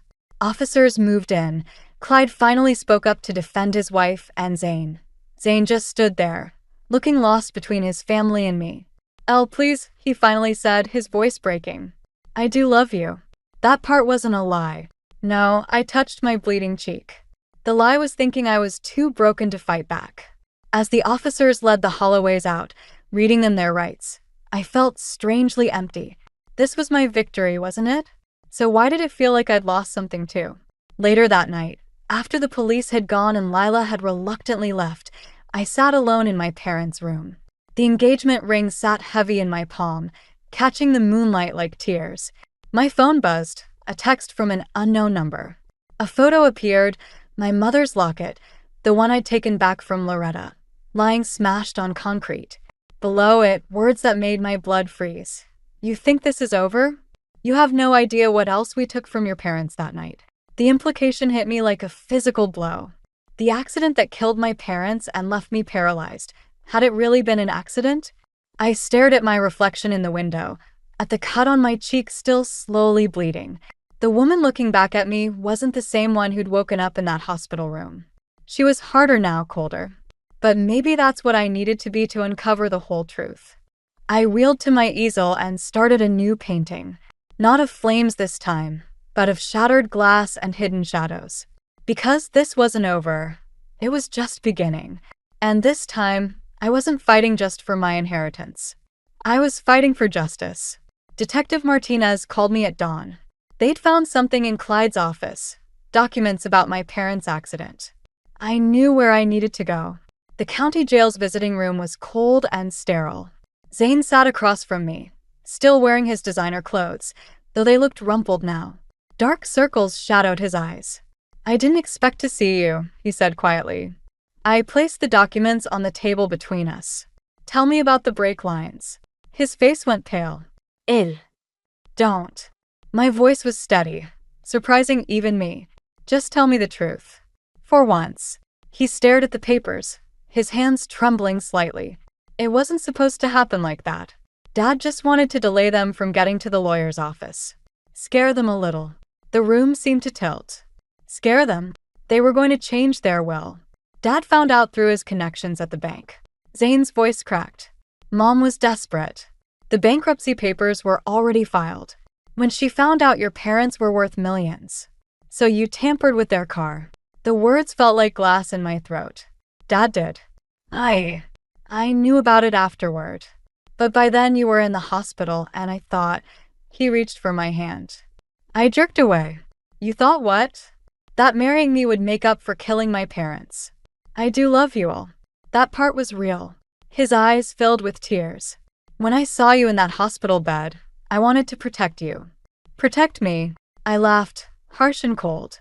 By stealing everything they left me? By letting your mother wear my dead mother's jewelry. You don't understand what it's like to lose everything. He slammed his hand on the table. A guard stepped forward, but I waved them back. Actually, I do. Thanks to your family, I lost my parents, my ability to walk, and my trust and love, all in one night. I pulled out my phone, showing him the text message about my mother's locket. Was this you or your mother? His face changed, confusion replacing guilt. What text? I've been in here since the arrest. A chill ran down my spine. If not Zane or his parents, then who? There's something else you should know, he said, leaning forward. Dad wasn't working alone. Someone at the bank helped him access your parents' information. Someone who's still out there.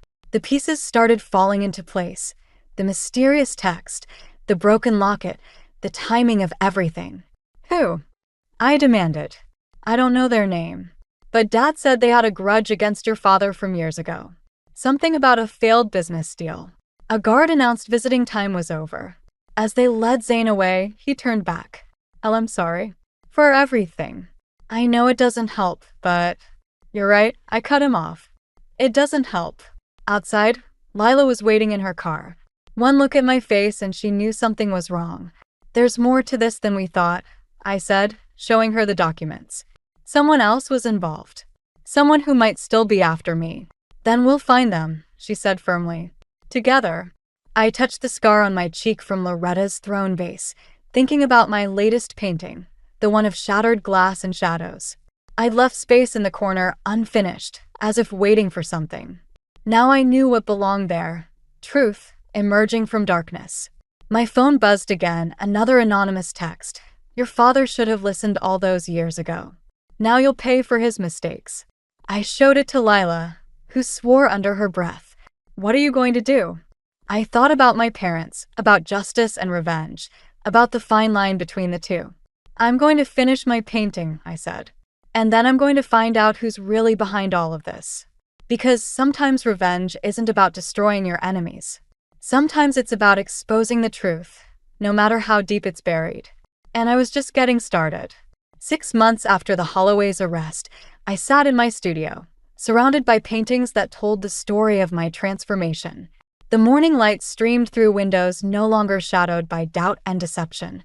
Detective Martinez had called yesterday with news. They'd identified the bank insider who helped orchestrate my parents' accident. My father's former business partner, driven by a decades-old grudge, had finally been arrested. The last piece of the puzzle, falling into place. But revenge, I've learned, wasn't the bomb I'd expected it to be. I wheeled myself to my latest canvas, a work in progress showing a wheelchair transformed into wings. Dr. Lin had suggested art therapy months ago, but it had become more than therapy. It had become my voice, my freedom. Ready for your first gallery showing? Lila appeared in the doorway, carrying coffee and her characteristic optimism. The space downtown is perfect. Almost. I gestured to the stack of recovered family items in the corner.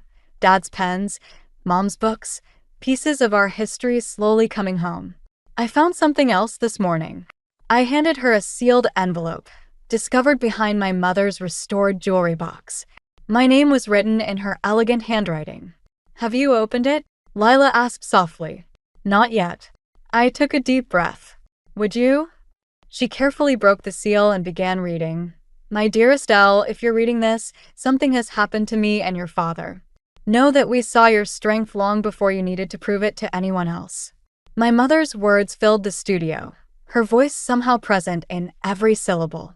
She wrote about love, about resilience, about the difference between justice and vengeance. And then, your father and I always knew someone might come after our success, our legacy. But our real legacy isn't in the house or the possessions. It's in you, in your spirit that refuses to break, in your heart that knows how to love despite loss. Lila's voice cracked as she read the final lines. Don't let anger define you, sweetheart. Let it refine you. We sat in silence, letting the words settle around us like autumn leaves. She knew, I finally said. They both knew something might happen. And they made sure you were protected, Lila added, touching the legal documents that had saved my inheritance. I wheeled to the window, looking out at the garden I'd started replanting. I spent so long wanting revenge. I almost forgot about living. The doorbell rang, Dr. Lin arriving for my final physical therapy assessment. He'd been right about so many things, especially about finding strength in unexpected places. Your latest work, he said, studying the wheelchair wings painting. It's different. Hopeful. I'm different, I replied, thinking of my mother's words. I thought getting justice would feel like winning. But the real victory was in refusing to let them break me. Later that evening, alone in my studio, I picked up my brushes one last time. On the wings painting, I added something new, a small locket, broken but mending, its pieces held together by golden light. My phone buzzed, a message from the prison. Zane wanted to see me one last time before his transfer. I deleted it without responding. Some chapters needed to stay closed. Instead, I opened my laptop and typed, Dear Mom and Dad, today I finally understood what you meant about legacy. The house creaked softly around me, no longer haunted by what was stolen, but filled with what remained, strength, memory. Love transformed by fire, but not consumed by it. Outside, the garden waited for tomorrow's light. I'd planted roses where Mom's used to grow, but added wildflowers too, something new among the familiar. Like me, the garden was both memory and possibility, roots and wings. My story wasn't ending. It was evolving, like paint changing color as it dried, revealing deeper shades beneath the surface. and I was ready for whatever canvas came next. Because sometimes the greatest revenge isn't in destroying what hurt you, but in creating something beautiful from the ashes. That's what my parents would have wanted. That's what I wanted too. I never expected that a quiet evening spent sorting through my dad's old study would flip my world upside down. My name's Avery, and I'm an urban planner. I've always been driven by a sense of purpose, a desire to build and create. But that night, I found something that would make me question everything I thought I knew about my family. I was just trying to tidy up, you know? My mom, Lorraine, had been nagging me for weeks to go through Dad's things. He passed away a few years ago, and we hadn't had the heart to sort through his study until now. As I rummaged through piles of yellowing papers and dusty blueprints, I stumbled upon a rolled-up sheet hidden behind a stack of old architecture magazines. It was a blueprint of a development project I'd never heard of, marked with my dad's unmistakable handwriting. The name on the plan? Everett Heights. The Everetts were a prominent family in town, known for their philanthropy and real estate empire. Nolan, my boyfriend, was part of that family, but we never really talked about his parents' business. I felt a chill run down my spine as I unrolled the blueprint further, revealing a complex urban development plan. It was detailed, ambitious, and completely unfamiliar to me. My heart pounded as I took the blueprint to my mom. I found her in the kitchen, nursing a cup of chamomile tea, her face lined with the kind of worry that never really goes away. I laid the blueprint on the table and watched her expression shift from curiosity to something darker. "Mom, do you know anything about this?" I asked, trying to keep my voice steady. Lorraine looked at the blueprint, then at me, her eyes filled with a mixture of sadness and something else I couldn't quite place. "Your father was working on that before he passed," she said softly, her fingers tracing the lines on the paper as if they held memories. "Why didn't you tell me?" I pressed, feeling a surge of frustration. "It was complicated, Avery," she replied, her voice barely above a whisper. He never finished it. There were issues. With the Everetts? I asked, my mind racing. Lorraine hesitated, and that was all the confirmation I needed. I felt a knot tighten in my stomach. The Everetts were more than just Nolan's family. They were practically royalty in our town.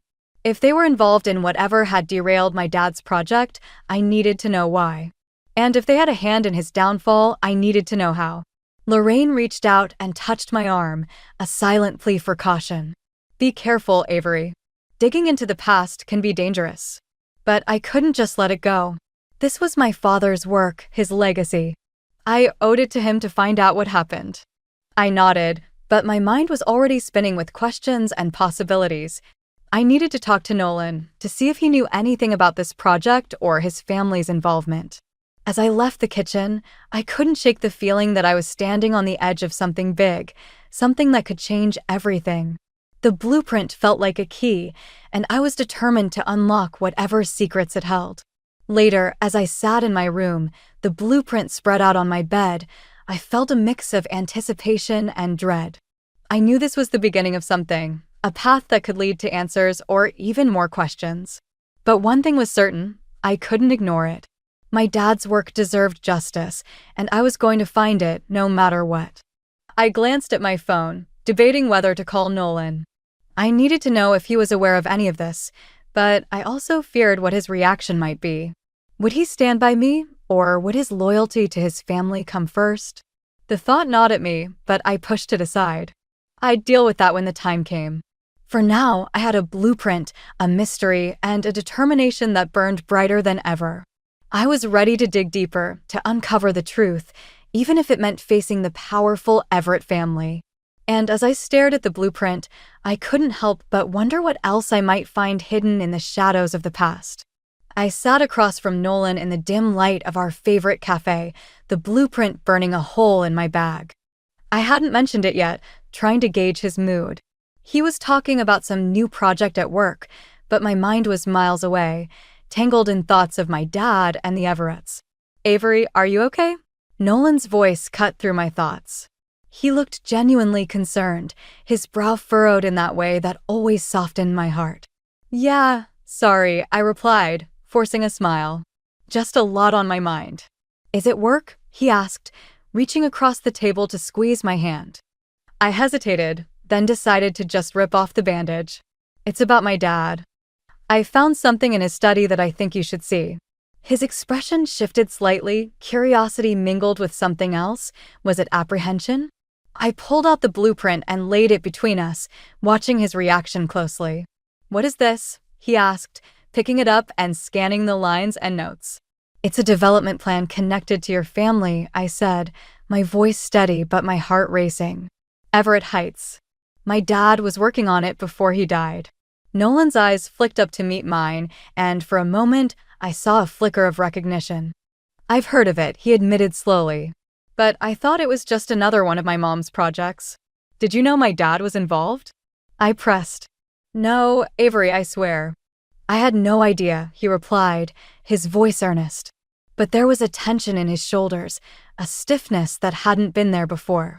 "I need to find out what happened," I said, leaning in. "I think your family knows more than they're letting on." Nolan sighed, rubbing the back of his neck. "Avery, you know how my mom is. She keeps everything close to the chest. But I'll talk to her, see what I can find out."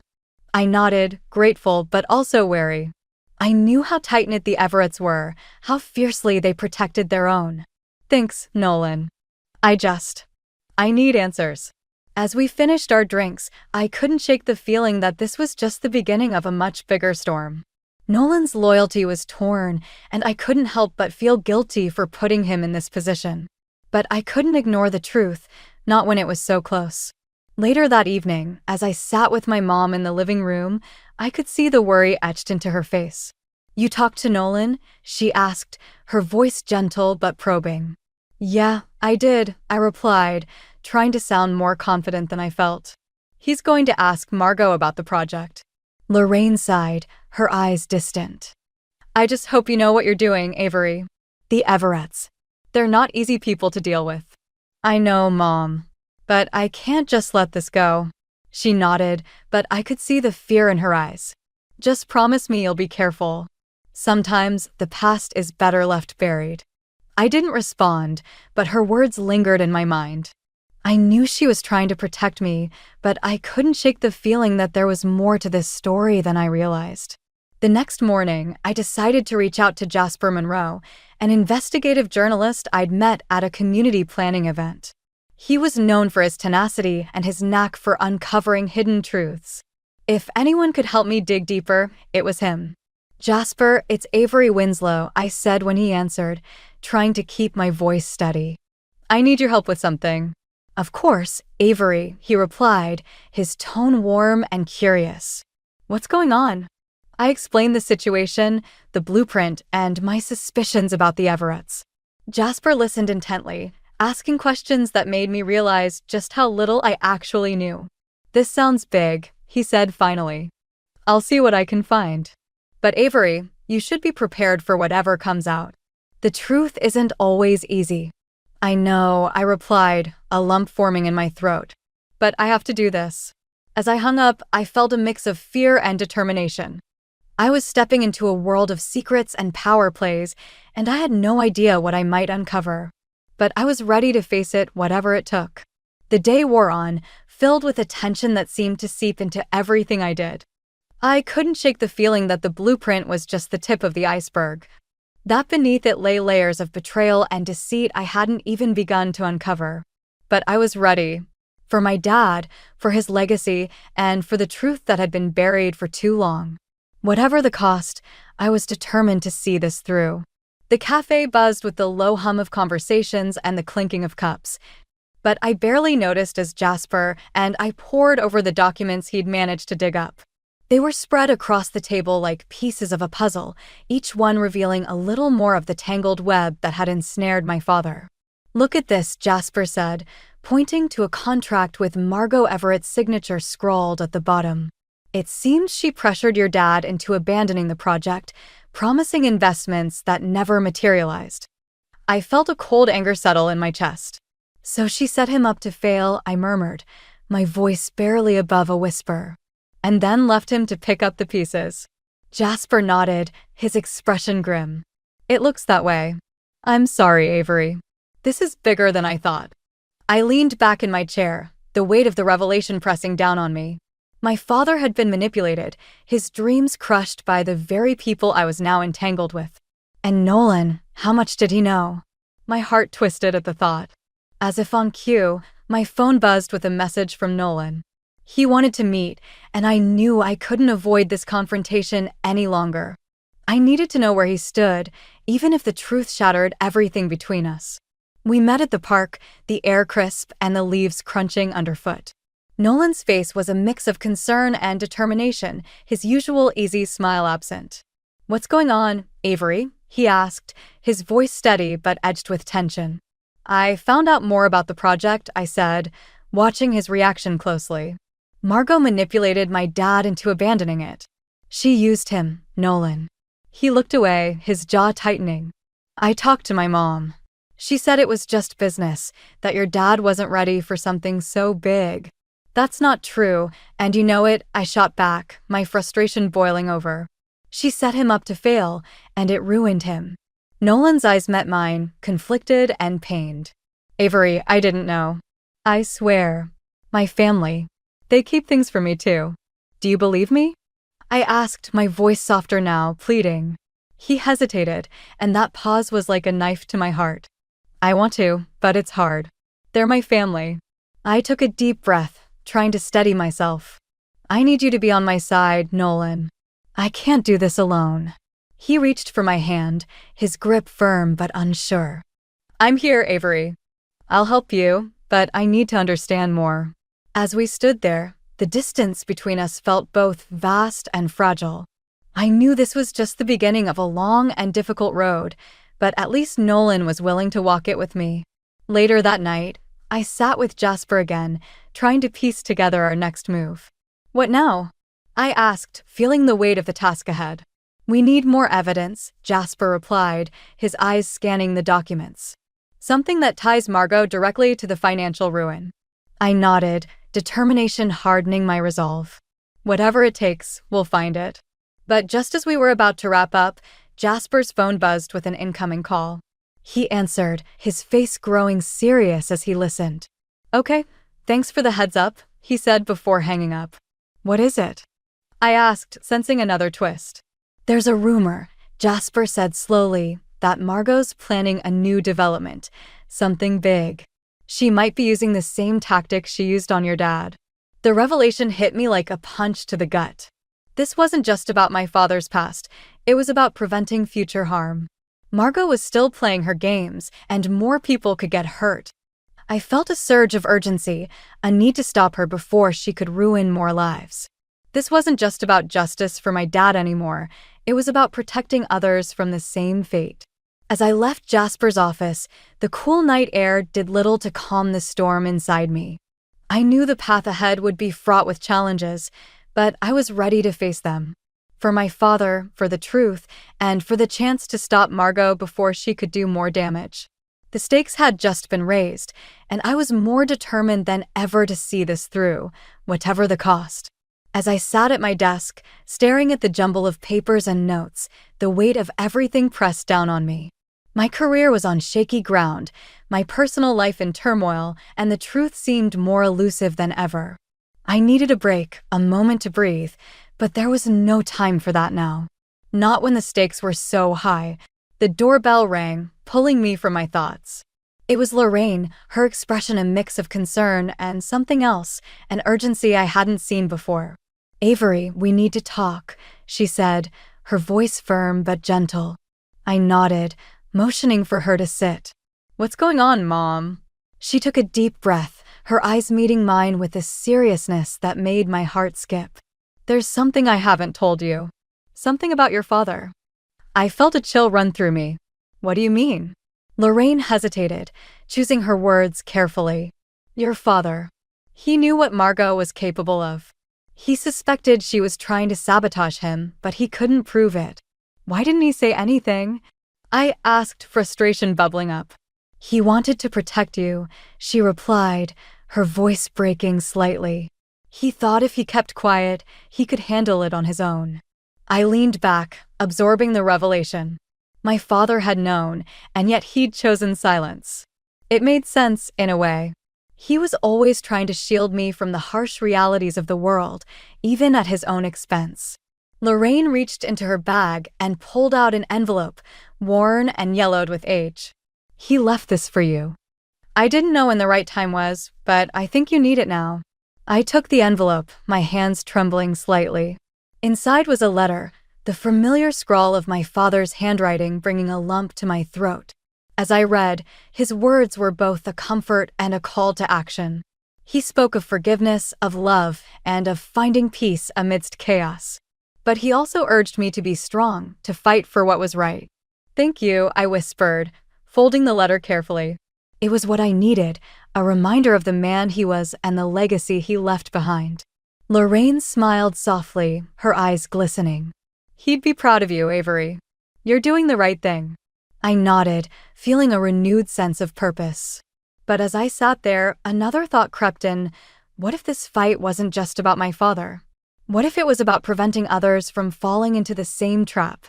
Later, as I met with Jasper, I shared the contents of the letter. He listened intently, nodding in understanding. "This changes things," he said. "It's not just about revenge anymore, is it?" "No," I replied, my voice steady. "It's about justice. For my dad, and for anyone else Margot might hurt." Jasper leaned back, considering. "We need to be smart about this. Margot's powerful, and she won't go down without a fight." I agreed, but there was something else gnawing at me. What if there's more to this? What if Margot's not the only one involved? Jasper's eyes narrowed, intrigued. "What are you thinking?" "I don't know yet," I admitted, "but I have a feeling there's more to uncover." As we planned our next steps, I couldn't shake the feeling that the ground was shifting beneath us. The power dynamics were changing, and I needed to be ready for whatever came next. That evening, I met Nolan for dinner, hoping to find some solace in his presence. But as we talked, I realized things were more complicated than ever.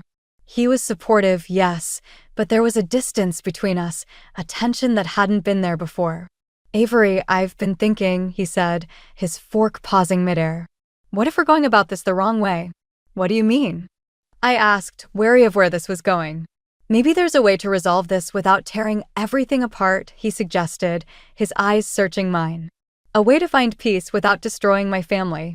I sighed, understanding his dilemma, but feeling the pull of my own convictions. "I don't want to hurt anyone, Nolan. But I can't ignore what happened." "I know," he replied, reaching for my hand. "I just hope there's a way for both of us to get what we need." As we sat there, the unspoken words hung heavy in the air. We were on the same side, but the path forward was anything but clear. And as much as I wanted to believe in a peaceful resolution, I knew the fight was far from over. The stakes were higher than ever, and the twists and turns of this journey were only just beginning. But with my father's words as my guide, I was ready to face whatever came next, armed with the knowledge that justice was worth fighting for. The gala was in full swing, the room filled with the clinking of glasses and the low hum of polite conversation. I stood at the edge of the crowd, my heart pounding as I scanned the room for Margot. This was it, the moment I'd been preparing for, the confrontation I couldn't avoid any longer. I spotted her near the center of the room, surrounded by admirers and hangers-on, her laugh ringing out like a bell. She was the picture of elegance and control, but I knew better. I knew the facade she wore so well. Taking a deep breath, I pushed through the crowd, my mind racing with everything I needed to say. As I approached, Margot's eyes met mine, and for a fleeting second, I saw something flicker there, recognition, perhaps even fear. "Avery," she said, her voice smooth and practiced. "What a surprise to see you here." "Margot," I replied, my voice steady despite the turmoil inside me. "We need to talk." She raised an eyebrow, a hint of amusement playing at her lips. "Talk? About what?" "About my father," I said, my words cutting through the chatter around us. "And about what you did to him." The smile on her face faltered, replaced by a cool, calculating gaze. "I have no idea what you're talking about." "Don't play games with me," I insisted, my voice rising. "I know about the project, about how you manipulated him." The room seemed to still, the air thick with tension. Margot's expression hardened, her eyes narrowing. "You're making quite the scene, Avery. I suggest you think carefully about what you're saying. I could feel the eyes of the crowd on us, the whispers starting to spread. But I didn't care. This was about my father, about the truth that had been buried for too long. Why? I demanded, my voice breaking slightly. Why did you do it? Margot's facade cracked, just for a moment. Your father was in over his head, she said, her voice low and sharp. I did what was necessary. Necessary?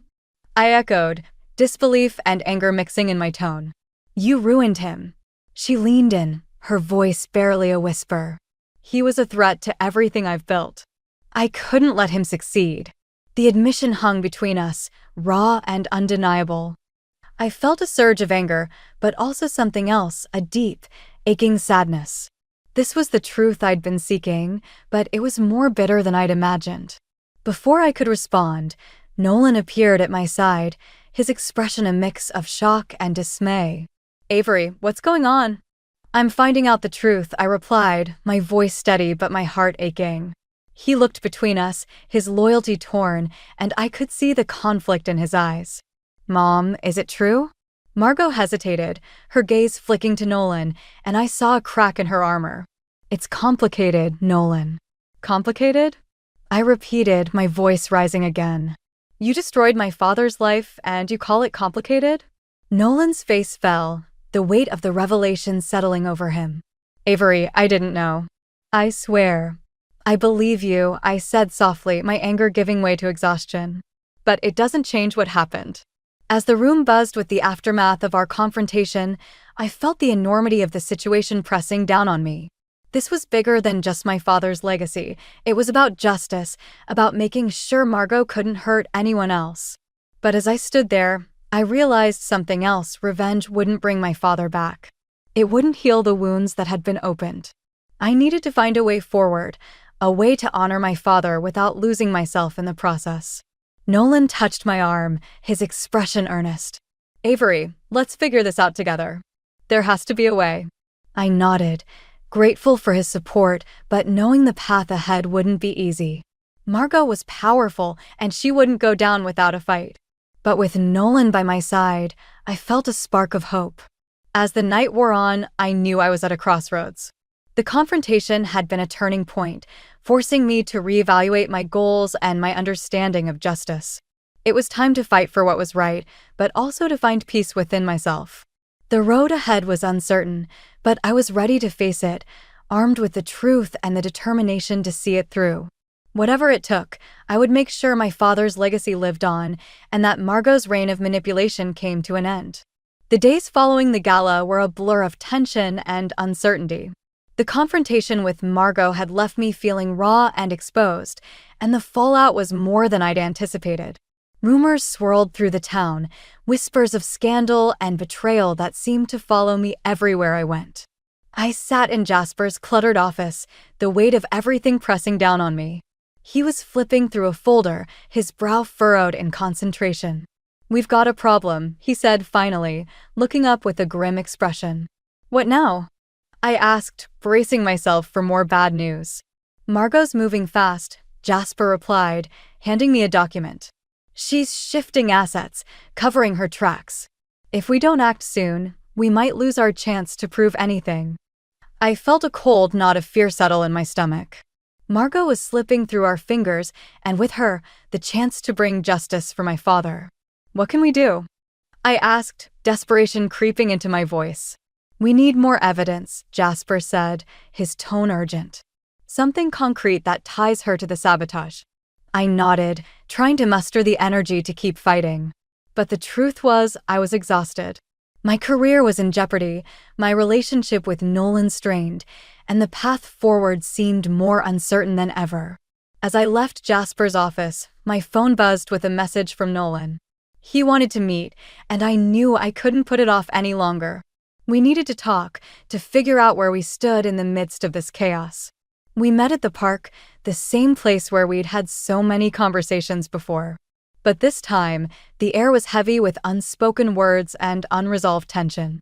Avery, I've been thinking, Nolan began, his voice tentative, about everything that's happened. Me too, I replied, my heart aching with the weight of what I needed to say. He looked at me, his eyes searching. I want to help, but I'm not sure how. My family. They're not going to stop. I know, I said, my voice barely above a whisper. But I can't give up, Nolan. I have to see this through. He nodded, but I could see the conflict in his eyes. I'm with you, Avery. But this is tearing us apart. I felt a pang of guilt, knowing how much I was asking of him.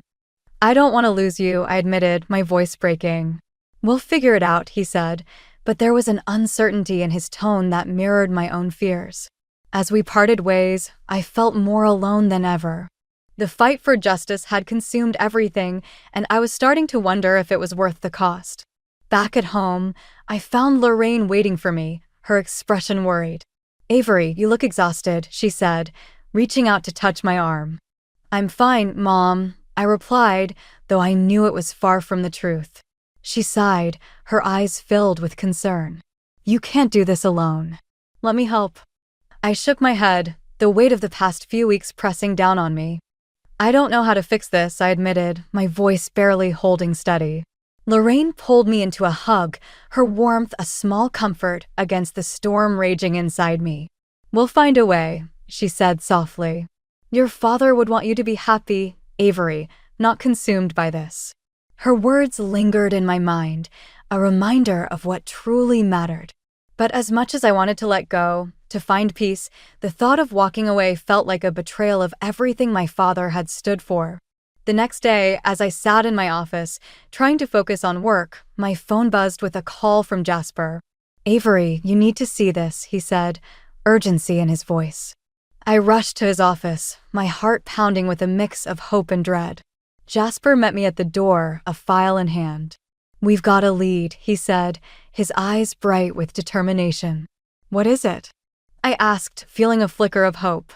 There's a new witness, Jasper explained. Someone who worked with Margot and might have evidence of her involvement. The news was a lifeline, a glimmer of hope in the midst of despair. But as we delved into the details, I realized the risk involved. This witness was taking a huge gamble, and if Margot found out, the consequences could be dire. As I left Jasper's office, the weight of the decision settled over me. The path to justice was fraught with danger, but it was also the only way forward. I had to decide if I was willing to take the risk, to push forward despite the odds stacked against me. The stakes had never been higher, and the pressure was mounting. But with the promise of new evidence, I felt a renewed sense of purpose.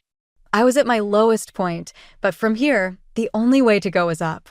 Whatever it took, I would fight for the truth, for my father, and for the chance to finally bring Margot to justice. The tension in Franklin Everett's study was palpable, the air thick with anticipation and unspoken words. I stood across from him, the weight of the past weeks pressing down on me. This was it, the moment everything had been leading to, the confrontation that would determine the future of my father's legacy. Franklin sat behind his desk, his expression a mix of regret and resolve. Avery, he began, his voice steady but tinged with something deeper. I owe you an apology. I nodded, my heart pounding. I need to know the truth, Franklin. All of it. He sighed, running a hand through his hair. Margot and I. We made mistakes. We were ambitious, too focused on what we could gain, and we lost sight of what really mattered. You destroyed my father's dream, I said, my voice firm but laced with emotion. You ruined his life. Franklin's eyes met mine, filled with a sorrow that seemed genuine. I know, and I've lived with that guilt every day. But I want to make it right if you'll let me. I hesitated, the offer unexpected but not unwelcome. How? I can help you restore his project, Franklin replied, leaning forward. I have contacts, resources. We can bring his vision to life. The offer hung between us, a lifeline I hadn't anticipated. But as much as I wanted to accept, there was still the question of Margot, her actions, and the impact they'd had on so many lives. What about Margot? I asked, my voice steady. She can't keep getting away with this. Franklin nodded, understanding. I've spoken to her. She's agreed to step back, to let us move forward without interference. I felt a flicker of hope, but also skepticism. And you trust her? I don't know, Franklin admitted, his voice heavy. but I'm willing to try. For you, for your father, and for Nolan. The mention of Nolan brought a fresh wave of emotion. He was caught in the middle, torn between his family and the truth. But this was bigger than us, bigger than the past. It was about justice, about doing what was right. As I considered Franklin's offer, the door swung open, and Margot entered, her expression unreadable. "Avery," she said, her voice cool but not unkind. "I hear you've been busy." I straightened, meeting her gaze head-on. "I'm not going to let you get away with what you did." She paused, her eyes flicking to Franklin before returning to me. "I've made mistakes," she admitted, surprising me with her candor. "But I want to make amends." "Why now?" I challenged, my skepticism clear. "Because I've seen what this has done to my family," Margot replied, her voice softer. "To Nolan, to Franklin. I don't want to lose them." The admission was unexpected, a crack in the armor she'd worn for so long.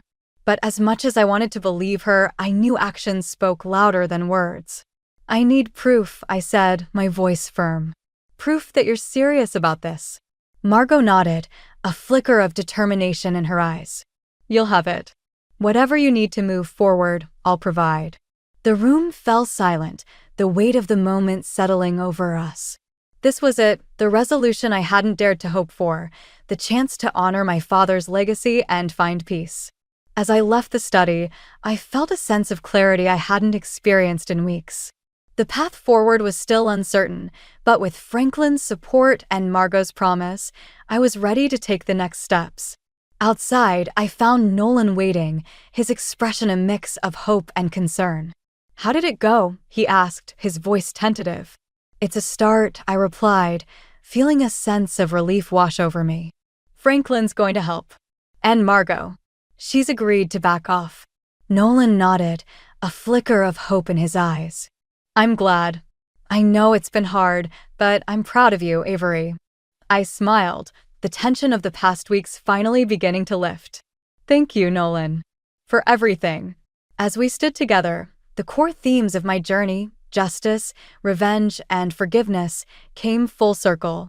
I realized that true justice wasn't about retribution, but about healing, about finding a way to move forward without losing myself in the process. With the promise of a new beginning, I knew the road ahead would be challenging, but I was ready to face it. For my father, for myself, and for the future we could build together. The morning air was crisp as I stood at the site of my father's long-dormant project, now buzzing with new life and possibility. Construction workers moved with purpose, their energy a testament to the fresh start we were building. Franklin had kept his promise, and together we were breathing life back into my father's dream.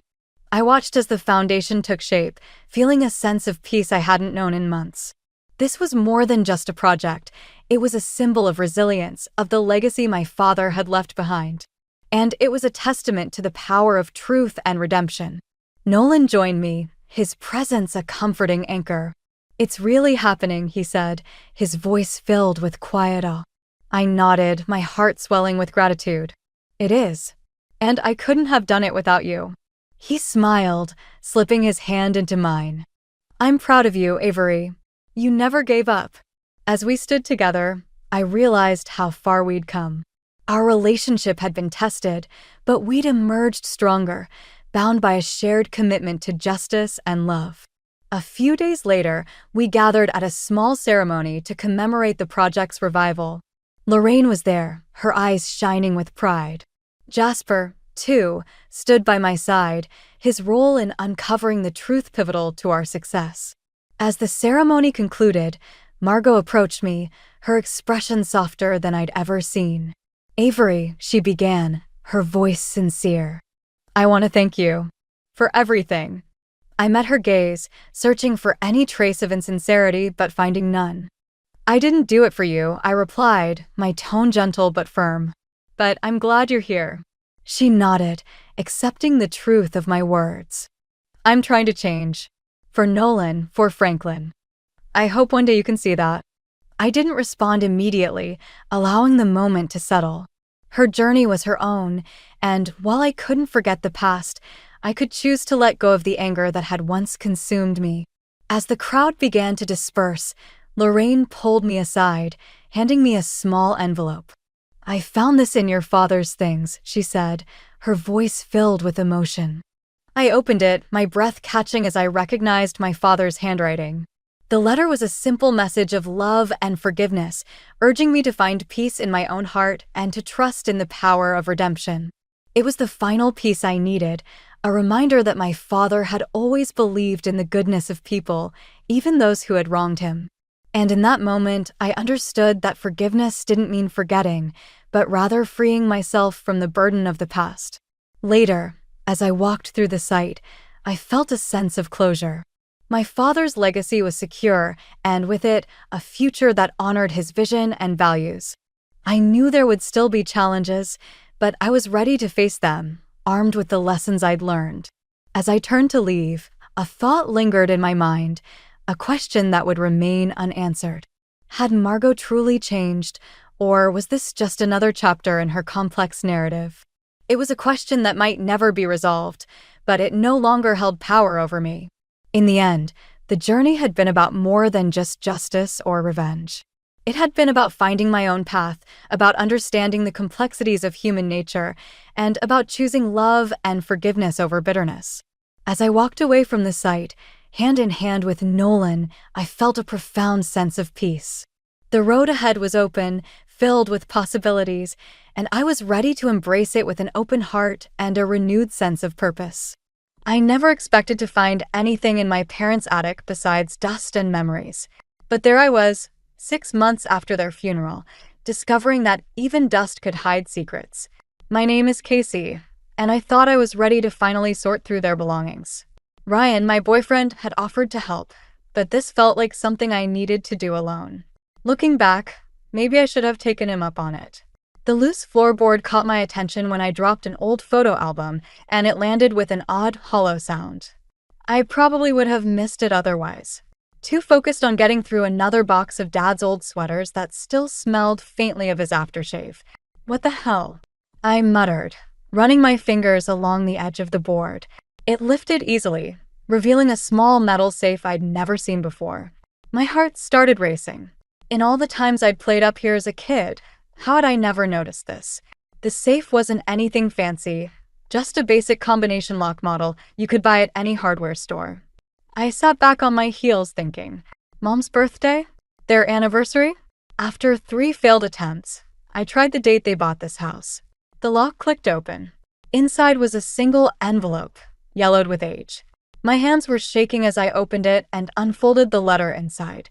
The handwriting was Dad's, but more hurried than his usual neat script. "If you're reading this, something has happened to us. Henry knows what he did. Don't let him convince you otherwise. The truth is in the Milton files."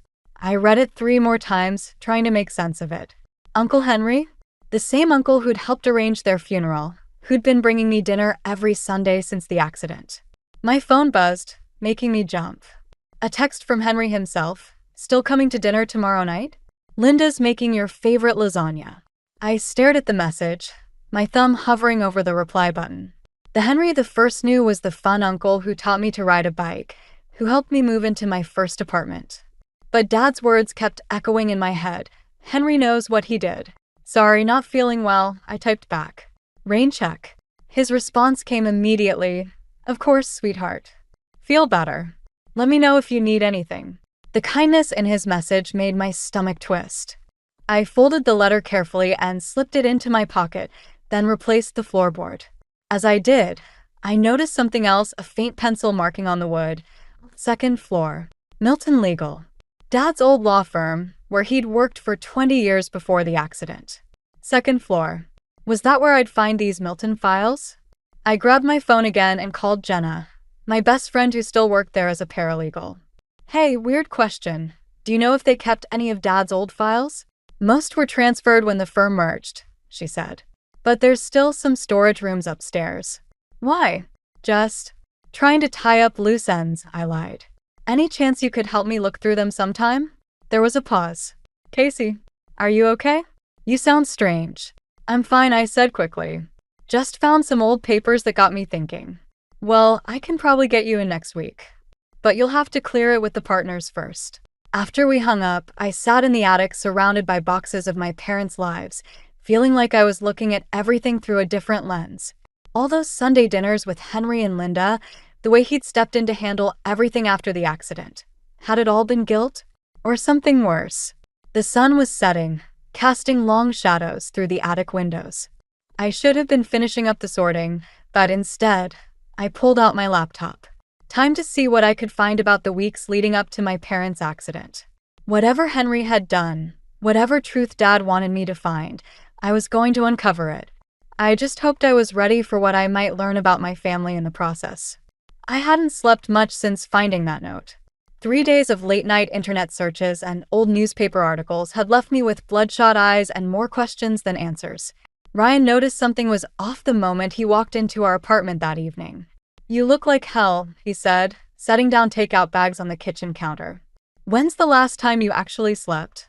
I closed my laptop quickly, but not before he caught a glimpse of what I was reading. "Are those accident reports?" I hesitated, then pulled Dad's note from my pocket. I'd been carrying it everywhere, like a talisman. "I need to show you something." Ryan read it twice, his expression growing more concerned with each pass. "Casey, this could mean anything. Or nothing. Your dad wrote this how long ago?" "The paper's old, but does it matter?" He knew something was wrong. He was trying to warn me about Henry. "The same Henry who's been taking care of you since the accident?"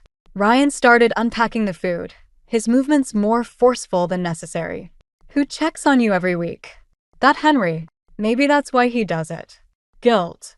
The words sounded hollow, even to me, but I couldn't shake the feeling that I was onto something. "I'm meeting Jenna at Milton Legal tomorrow. Dad's old files might tell us something." Ryan set down the containers and turned to face me.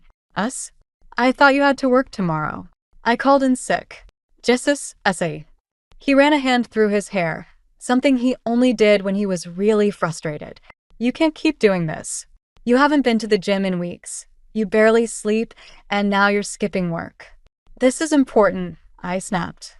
"They were my parents, Ryan. If someone did something to them, they died in a car accident." His voice rose, then immediately softened when he saw me flinch. "A terrible, tragic accident. But this obsession isn't healthy. It's like you're trying to create a mystery where there isn't one." I stood up, my chair scraping against the floor. "You don't understand." "Then help me understand. Because from where I'm standing, it looks like you're throwing away everything good in your life to chase shadows." The silence that followed felt like a physical thing between us. Ryan moved toward me, his face softening. "Look, I love you, and I want to help. But you have to let me in." Before I could respond, my phone buzzed. A text from Henry. "Haven't heard from you in a few days. Everything okay?" My hands started shaking. Ryan noticed. "What is it?" "It's him. He keeps checking on me." I showed Ryan the message. "Don't you think that's suspicious?" "I think it's what family does," Ryan said quietly. "They check on each other." Another text came through. "Linda and I are worried. Dylan mentioned he hasn't seen you at the gym either. Want to grab coffee tomorrow?" Dylan. My cousin. Of course he'd noticed my absence. We usually did morning workouts together. The thought of facing either of them right now made my stomach turn. "I can't deal with this right now," I muttered, turning off my phone. "I need to focus on tomorrow." Those files aren't going anywhere," Ryan interrupted. "But I might be." The words hit me like a physical blow. "What?" "I can't watch you destroy yourself over this." His voice was gentle but firm. "Either let me help you work through this properly, or—" He left the alternative hanging in the air between us. Part of me wanted to give in, to let him hold me and tell me everything would be okay. But Dad's words kept echoing in my head. "Henry knows what he did." "I need to know the truth," I said finally. "With or without you." Ryan stared at me for a long moment, then grabbed his keys from the counter. "Call me when you're ready to talk about what's really going on here." The door closed behind him with a soft click that somehow hurt more than if he'd slammed it. I looked at the abandoned takeout containers, then at my laptop screen still showing the accident report photos. Tomorrow, I'd find those Milton files. Tomorrow, I'd start getting answers. But tonight, sitting alone in my kitchen with cold Chinese food and the weight of Dad's note in my pocket, I wondered if Ryan was right about what I might be losing in the process. The Milton legal storage room smelled like old paper and broken dreams. Jenna had gotten me in early, before the regular staff arrived, but we'd been here for hours with nothing to show for it. "These are mostly just routine contracts," Jenna said, closing another dusty box. "Your dad was thorough, I'll give him that. Every document's perfectly filed." I rubbed my tired eyes. There has to be something. The note specifically mentioned Milton files. "Casey." Jenna hesitated. "Maybe Ryan's right. Maybe." "Don't." I cut her off, pulling another box from the shelf. "Not you too." The box was labeled Personal JL, my dad's initials. Inside, beneath a stack of manila folders, I found a thick envelope. My hands trembled as I opened it. "Oh my God," I whispered. Bank statements. Loan documents. A series of emails between Dad and Henry. As I read, the pieces started falling into place. A failed investment, a desperate cover-up, and nearly $500,000 gone. "Casey." Jenna moved closer. "What is it?" "He ruined them," I said, my voice shaking. "Henry convinced Dad to invest everything in some development project. When it failed, he forged Dad's signature on new loans to cover the losses. They were drowning in debt when they died." Jenna took the papers, scanning them quickly. "This is serious. If these documents are real, they're real." I grabbed my phone, pulling up the accident report photos I'd been obsessing over. "Look at the date of the last loan. 3 days before the crash. They were driving back from the bank when it happened." The implications hit me like a physical blow. Had they been distracted? Upset? Was Henry responsible for more than just their financial ruin? My phone buzzed, another text from Henry. "Linda's worried sick. Please come to dinner tonight. We need to talk." Something inside me snapped. "You know what? Fine. Let's talk." "Casey, wait." Jenna reached for my arm, but I was already heading for the door. "Make copies of everything," I called back. "I'm going to need them." The drive to Henry's house was a blur. Every Sunday dinner, every family gathering, every time he'd played the caring uncle, it all felt like a lie now. I barely registered parking or walking to the door. Linda answered, her face lighting up. "Casey, we've been so worried." "Where is he?" Henry appeared behind her, smile fading as he saw my expression. "Casey? What's wrong?" I pushed past them both into the living room, throwing the envelope onto the coffee table.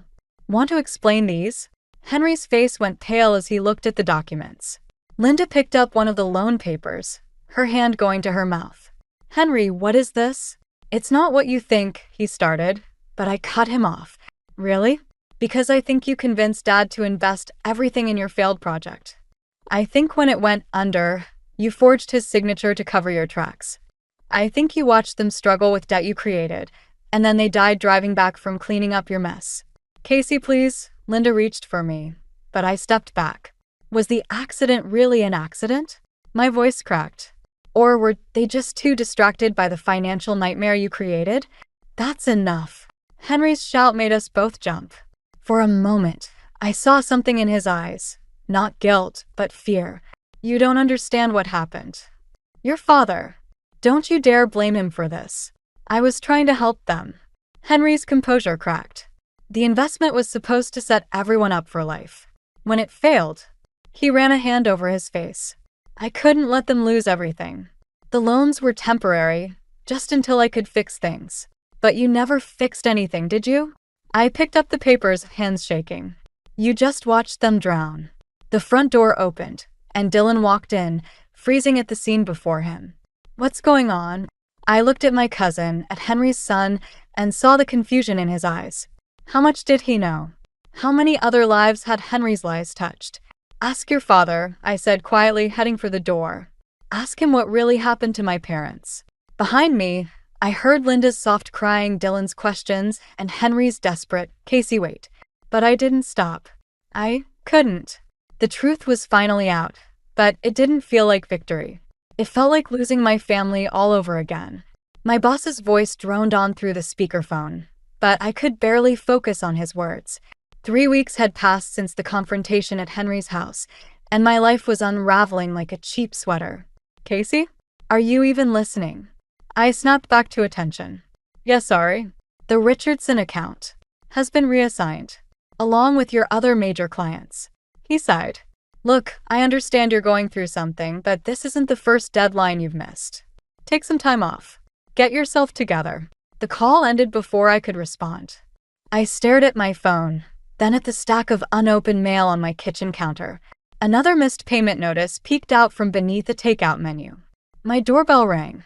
Through the peephole, I saw Dylan shifting nervously in the hallway. I hadn't spoken to him since that night, but the look on his face made me open the door. Hey, he said quietly. Can we talk?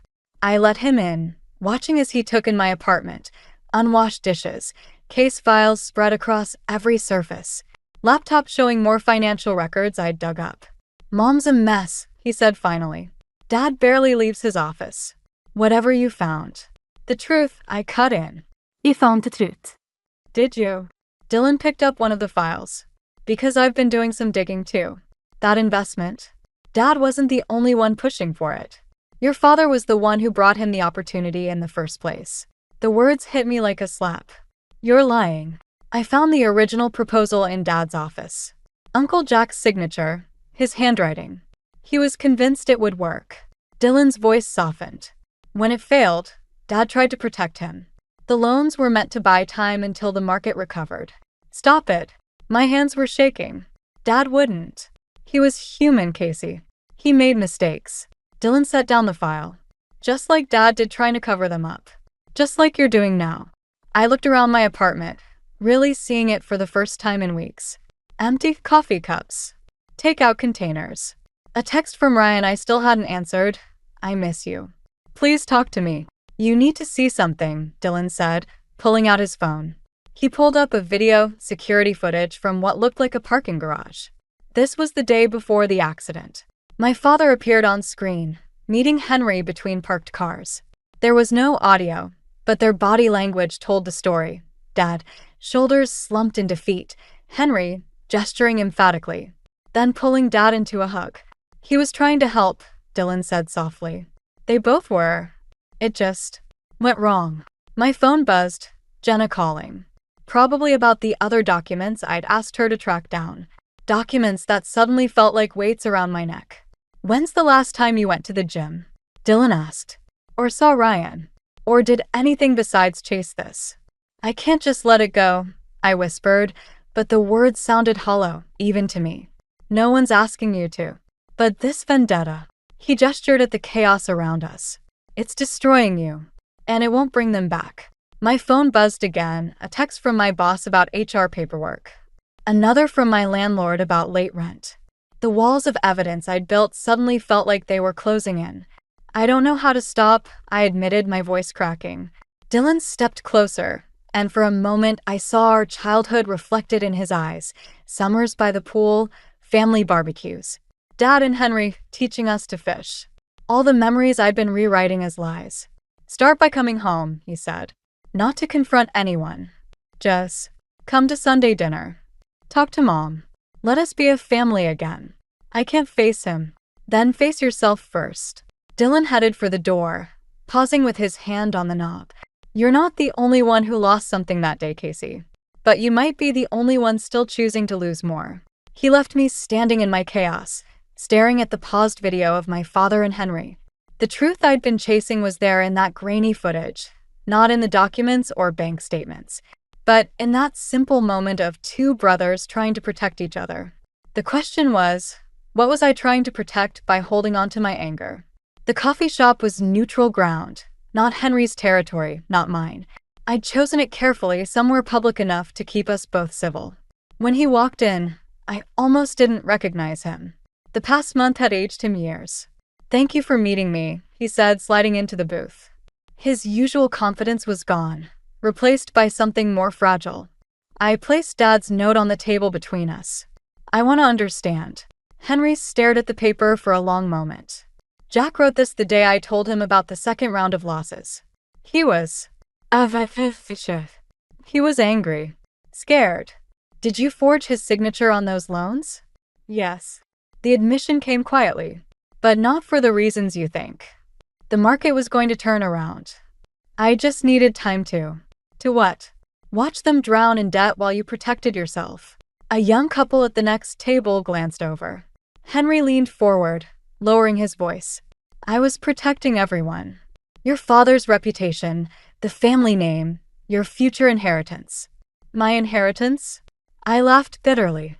I inherited nothing but questions and a house full of memories. Casey. Henry reached for his pocket, pulled out an envelope.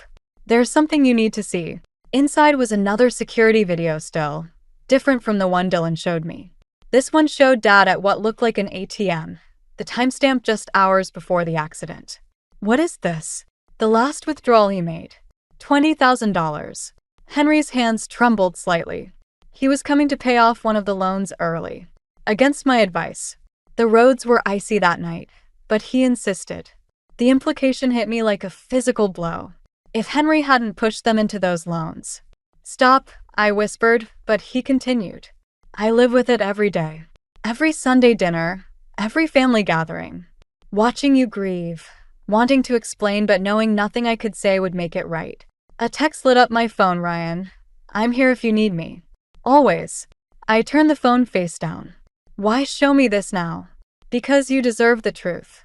All of it. Henry pulled out another document. This was your father's last email to me.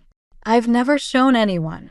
The timestamp was 9:47 p.m., just over an hour before the accident. Henry, I know you were trying to protect me. That's what brothers do. But I need to fix this myself. For Casey's future. For our family's honor. We'll talk tomorrow. Jack. My vision blurred. He knew about everything. He figured it out. Was coming to confront me about the forged signatures. Henry's voice cracked. I never got the chance to apologize. The barista called out someone's order, the normality of it jarring against the weight of this moment. Outside, life went on, people walking past, living their lives, unaware of how the ground was shifting beneath my feet. I wanted someone to blame, I said finally. It was easier than accepting it was just an accident. We all did. Henry stood slowly. Your father was a better man than me. He chose forgiveness over revenge. Maybe he knew something we didn't. As he turned to leave, I saw something fall from his pocket, an old photograph. I picked it up, Dad and Henry as teenagers, arms around each other, grinning at the camera. On the back, in Dad's handwriting, brothers, for better or worse. Keep it, Henry said quietly. Maybe it'll help you remember them as they were, not as we've made them in our grief. He left me sitting there, staring at the photo, the email, the ATM still. All these pieces of a puzzle I'd been trying to solve, only to find the picture was different than I'd imagined. My phone buzzed again. Dylan, this time, you okay? I looked at the empty coffee cup in front of me, at the note that had started all this. Dad's words seemed different now. Henry knows what he did. Was it an accusation, or a burden he was sharing with his brother? The truth wasn't in the documents or the bank statements. It was in that photograph, in that final email, in the choices both brothers made trying to protect each other and me. The question was, what choice would I make now? Sunday dinner felt like walking into a minefield. Linda had insisted I come, saying we needed to heal as a family, but the tension around the dining room table was thick enough to cut with a knife. Dylan sat beside me, picking at his food. Across the table, Henry stared at his plate like it held answers to questions no one dared ask. Linda fluttered between us, filling silences with nervous chatter about the weather, her garden, anything but what we were all thinking about. I found more documents, I said suddenly, the words escaping before I could stop them. The clatter of silverware stopped. In Dad's old briefcase. Casey, Dylan warned, but I continued. There were other investments, weren't there? Before the one that ruined everything. I pulled out a folded paper, watching Henry's face. Dad covered for you. Multiplichimis. Linda's hand froze halfway to her water glass. Henry, it wasn't like that, Henry started, but I cut him off. Then what was it like? Because these show a pattern. Years of you taking risks with other people's money, and Dad cleaning up your messes. You don't understand. Then make me understand. My voice cracked. Because I've spent months trying to figure out why my father would trust you after everything, and now I find out it wasn't the first time. Henry stood abruptly, his chair scraping against the floor. You want to understand? Fine. Your father and I made a pact when our own father died. We'd protect each other, no matter what. Every investment, every risk. It was for both our families. Henry, don't. Linda pleaded, but he continued. You think I didn't know what I was doing? I was trying to give us all the life we deserved. Your father understood that. He forgave me because he knew I was trying to protect our legacy. Your legacy. I laughed bitterly. Your legacy is my parents dying on an icy road, trying to fix your mistakes. The silence that followed was deafening. Linda's quiet sobs filled the room. Dylan reached for my hand under the table, but I pulled away. Casey, Henry's voice was barely a whisper. There's something else you need to know. He disappeared into his study, returning with a worn envelope. Inside was a life insurance policy, Dad's. The beneficiary line made my blood run cold. Henry's name, not mine. He changed it the week before the accident, Henry said. Said if anything happened to him, I'd need it to protect you. To make things right. The room started spinning. All this time, I'd been searching for proof of Henry's betrayal, only to find evidence of my father's trust in him, a trust that went deeper than I'd imagined. I never cashed it in, Henry continued. Couldn't bring myself to. The money's still there in a trust. For you. Linda reached across the table. We've been waiting for the right time to tell you. There is no right time. I stood up so fast my chair toppled backward. You've had this for months, watching me struggle, watching me search for answers. Because you weren't ready to hear them. Henry's composure finally cracked. You wanted someone to blame. I let you blame me because it was easier than the truth, that your father died trying to protect everyone, including me. The weight of it all crashed down on me. The note in the safe. The loans. The insurance policy. My father's final email. All pieces of a puzzle I'd forced into the wrong shape, desperate to find villains instead of seeing the complicated truth. Primekant. I stumbled backward, bumping into the china cabinet. Photos rattled. Family vacations, holidays, moments frozen in time when everything made sense. I can't be here. Casey, please. Dylan started to stand, but I was already moving. I just need. I didn't finish the sentence. Couldn't. The front door was my only escape from the suffocating weight of revelations I wasn't prepared for. Behind me, I heard Linda calling my name, Henry's heavy sigh, Dylan's footsteps. But I kept running out into the night, away from a truth that was far more painful than any lie I'd imagined. Because in the end, there were no villains in this story, just family, trying and failing to protect each other in all the wrong ways. I ended up at my parents' house, fumbling with the key in the dark. The attic seemed like the only place left to hide from the truth, or maybe to finally face it. I didn't expect to find Ryan waiting on the porch. Dylan called, he said simply. Said you might need someone. I brushed past him into the house, but he followed. The beam of my phone's flashlight caught the dust motes in the air as I climbed the attic stairs, Ryan's footsteps heavy behind me. Casey, stop. Just stop for a minute. I can't. I moved to the loose floorboard where this had all started. There has to be something else. Something that explains. Explains what? Why your father trusted his brother. Why he chose forgiveness over revenge. You don't understand, I snapped, prying up the board. The safe was still there, empty now except for dust and memories. Then help me understand. Because from where I'm standing, it looks like you're the only one still fighting a war that's already over. A car pulled up outside, headlights sweeping across the attic windows. Footsteps on the porch. Then Henry's voice, Casey, don't. Ryan warned as I started toward the stairs, but I was already moving. Henry stood in the living room, holding a small box I'd never seen before. Linda told me I'd find you here. Get out. Not until you see this. He set the box on the coffee table. Your father left it with me the day before the accident. Said if anything happened, I should wait until you were ready. My hands shook as I opened it. Inside was a letter, dated the night before the crash, and a USB drive. He recorded everything, Henry said quietly. Every conversation, every decision we made together. He knew someday you'd need to understand. I plugged the drive into my laptop and suddenly Dad's voice filled the room. Casey, if you're watching this, It means things didn't work out the way Henry and I planned. I need you to know something about family. The video showed Dad in his office, looking tired but determined. Your uncle and I made mistakes. Big ones. But every decision, every risk, it was about protecting our family's future. Your future. Henry's actions might seem wrong to you now, but he was following a promise we made years ago. A promise I asked him to keep. I sank onto the couch, the weight of months of anger suddenly unbearable. Why didn't you show me this before? Because you needed to find your own way to the truth, Henry said. Just like your father did with me. He could have exposed my mistakes years ago, but he chose understanding over vengeance. Chose family. Ryan moved closer, his hand finding my shoulder. On the screen, Dad continued, the hardest part of family isn't loving each other. It's forgiving each other when love isn't enough. Henry will carry the weight of our choices forever. Don't let him carry your anger too. The video ended, leaving us in silence.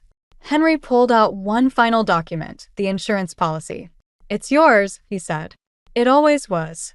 I was just waiting for you to be ready to understand why he left it to me first. Looking at Henry now, I saw what I'd been missing.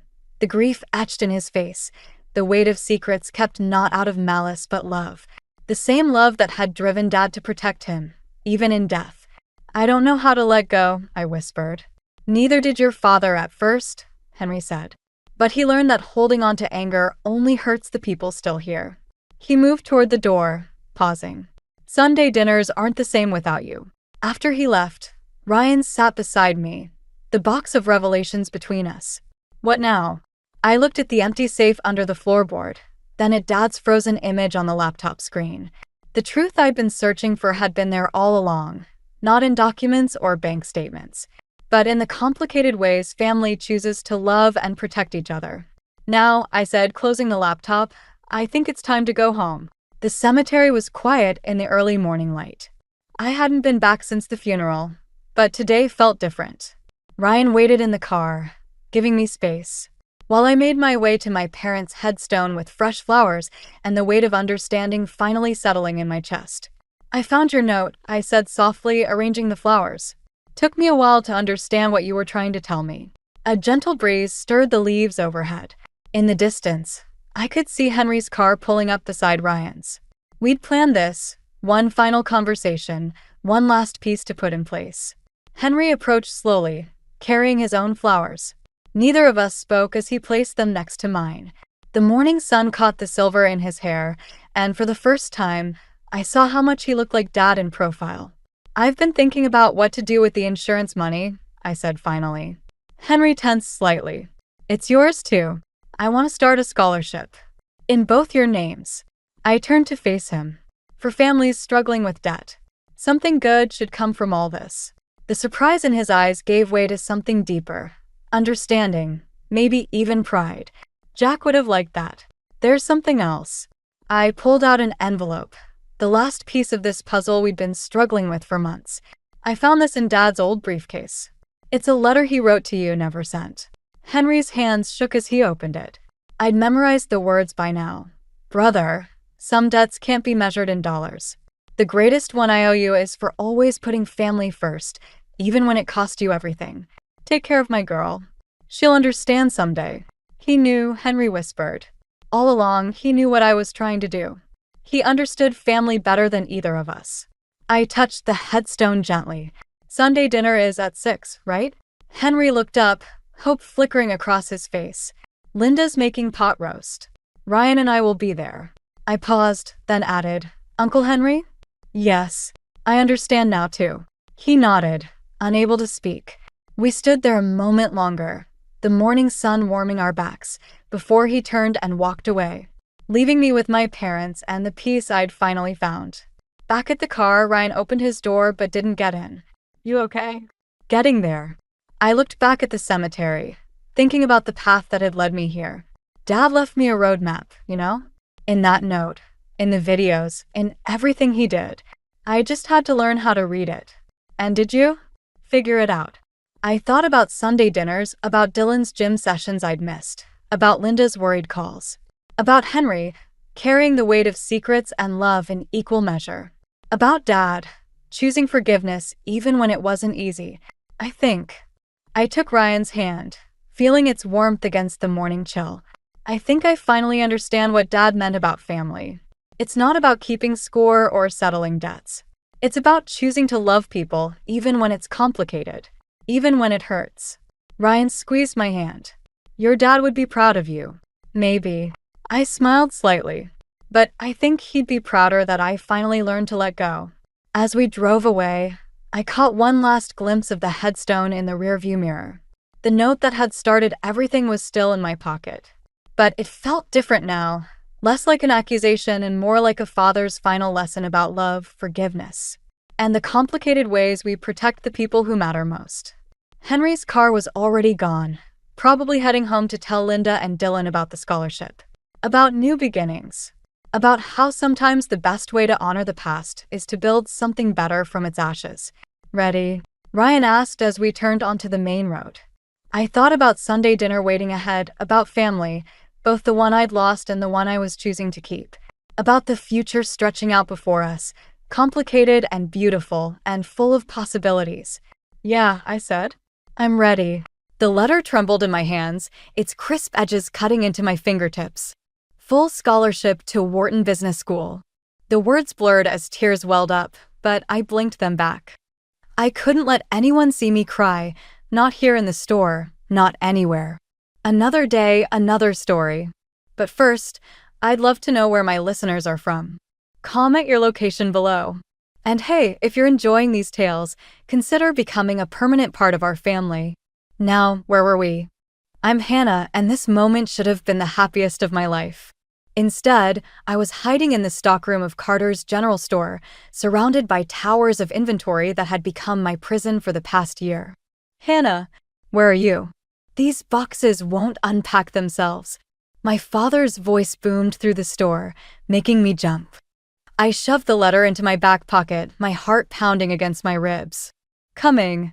I grabbed a random box, pretending I'd been working all along. The scholarship letter burned against my skin, a secret that could either save me or destroy everything. My father stood at the register, arms crossed, watching as Connor, my younger brother, charmed another customer with his rehearsed smile. See how natural he is with people? Pride dripped from every word. Born for this business. I bit my tongue until I tasted copper. Connor was 15, barely passing his classes, but he was the golden child, the chosen heir. I set the box down harder than necessary, making my father's head snap toward me. Careful with the merchandise, he snapped. Those are crystal wine glasses, not your teenage attitude. The bell above the door chimed, and my grandmother Eleanor walked in, her silver hair gleaming in the fluorescent lights. My chest loosened slightly. She was the only one who saw me, really saw me. Hannah, darling, she called out, ignoring my father's presence. Ready for our Saturday business lesson? Before I could answer, my father stepped between us. Actually, Mother, Hannah needs to finish inventory today. We're short-staffed. Richard, Eleanor's voice carried that steel edge I'd always admired. Our lessons are non-negotiable. You agreed. I watched their silent battle of wills, counting the seconds until one of them broke. My father looked away first. He always did. Fine, but be back in 2 hours. We have a shipment coming in. Eleanor linked her arm through mine, leading me toward the door. As we passed Connor, he didn't even look up from his phone. Why should he? He'd never had to fight for anything in his life. Now, Eleanor said once we were seated in her office above the store, "Tell me what's bothering you. Your aura's all wrong today." I pulled out the crumpled letter, smoothing it on her mahogany desk. Her eyes widened as she read, then filled with tears. Oh, Hannah, this is wonderful. A full scholarship to Wharton? Your parents must be thrilled. My laugh came out bitter and hollow. I haven't told them. What's the point? They'll just say no, like they always do. Nonsense. This is your future we're talking about. Your parents will understand. Like they understood when I wanted to take that business course last summer, or when I suggested updating our inventory system. I stood up, pacing the room. They don't want me to succeed, Grandma. They want me to stay here, working for free, watching Connor inherit everything I've worked for. Eleanor's face hardened. Then we'll make them understand. Tonight, I'll host a family dinner to celebrate. No, please. 7 o'clock. No arguments. She reached for her phone. It's time your parents remembered who built this business from nothing. And who really has the final say. I left her office with dread coiling in my stomach. Tonight would change everything, but not in the way my grandmother imagined. Because what none of them knew was that I discovered something else last week, something that would tear our family apart. The scholarship wasn't just my ticket to freedom anymore. It was my weapon. And tonight, I'd finally use it. Grandmother's dining room felt like a courtroom. The mahogany table stretched between us like a barrier, my parents on one side, Eleanor at the head, and me, trapped between worlds. The scholarship letter lay in the center, pristine white against dark wood. Absolutely not. My father's wine glass hit the table hard enough to slosh red onto the white tablecloth. This isn't up for discussion. Richard, Eleanor's voice cut through the tension. Your daughter has earned a full scholarship to one of the most prestigious business schools in the country. This is an achievement worth celebrating. My mother's perfectly manicured nails drummed against her glass. The store needs her here. Family comes first, Eleanor. You taught us that. I taught you about ambition, Eleanor shot back. About building something from nothing. That's exactly what Hannah wants to do. I stared at the growing wine stain on the tablecloth, watching it spread like the poison in our family. Connor's empty chair mocked us. He was at soccer practice, naturally excused from this family crisis. Hannah knows her place, my father said, as if I weren't even there. The store is her inheritance. My inheritance? The words burst out before I could stop them. That's funny, considering how you parade Connor around as your successor. How you let him skip work whenever he wants while I'm trapped there 60 hours a week without pay. Without pay? Eleanor's head snapped toward my father. Richard, you're not paying her? My father's face reddened. She's learning the business. By stocking shelves and running the register? I pushed back my chair, standing. By watching Connor get praised for showing up once a week while I miss every school event, every social gathering. Everything that makes me feel human. Sit down, my mother hissed. You're embarrassing yourself. No, Mother. I'm embarrassing you. There's a difference. I pulled out my phone, bringing up the photo I'd been saving. Just like there's a difference between managing the store and stealing from it. The room went deadly quiet. My father's face drained of color as I showed Eleanor the photo, a screenshot of doctored inventory records I'd discovered last week. What is this? Eleanor's voice was barely a whisper. Ask them where the money from the Wilson account went, I said. Or the Peterson supply order. Or the... My father lunged across the table, grabbing for my phone. Wine glasses toppled. My mother screamed. But Eleanor was faster, snatching the phone from my hand before he could reach it. Richard, she said, her voice trembling as she scrolled through the evidence. What have you done? Nothing that concerns you, Mother. The store is mine now. The store, Eleanor stood slowly, belongs to me. Or have you forgotten who still holds the deed? My mother burst into tears, right on cue. We had expenses. Connor's private coaching, the country club membership. Stop. Eleanor's command froze us all. She turned to me, her eyes bright with unshed tears. How long have you known? A week. I found the discrepancies while updating the inventory sheets. The ones Dad said were a waste of time. My father's chair scraped back. This is ridiculous. Hannah's making up stories because she's jealous of her brother. Because she can't accept her role. Your daughter, Eleanor Cudden, has just shown more business acumen in 5 minutes than you have in 20 years. She'll make an excellent CEO after she graduates from Wharton. What?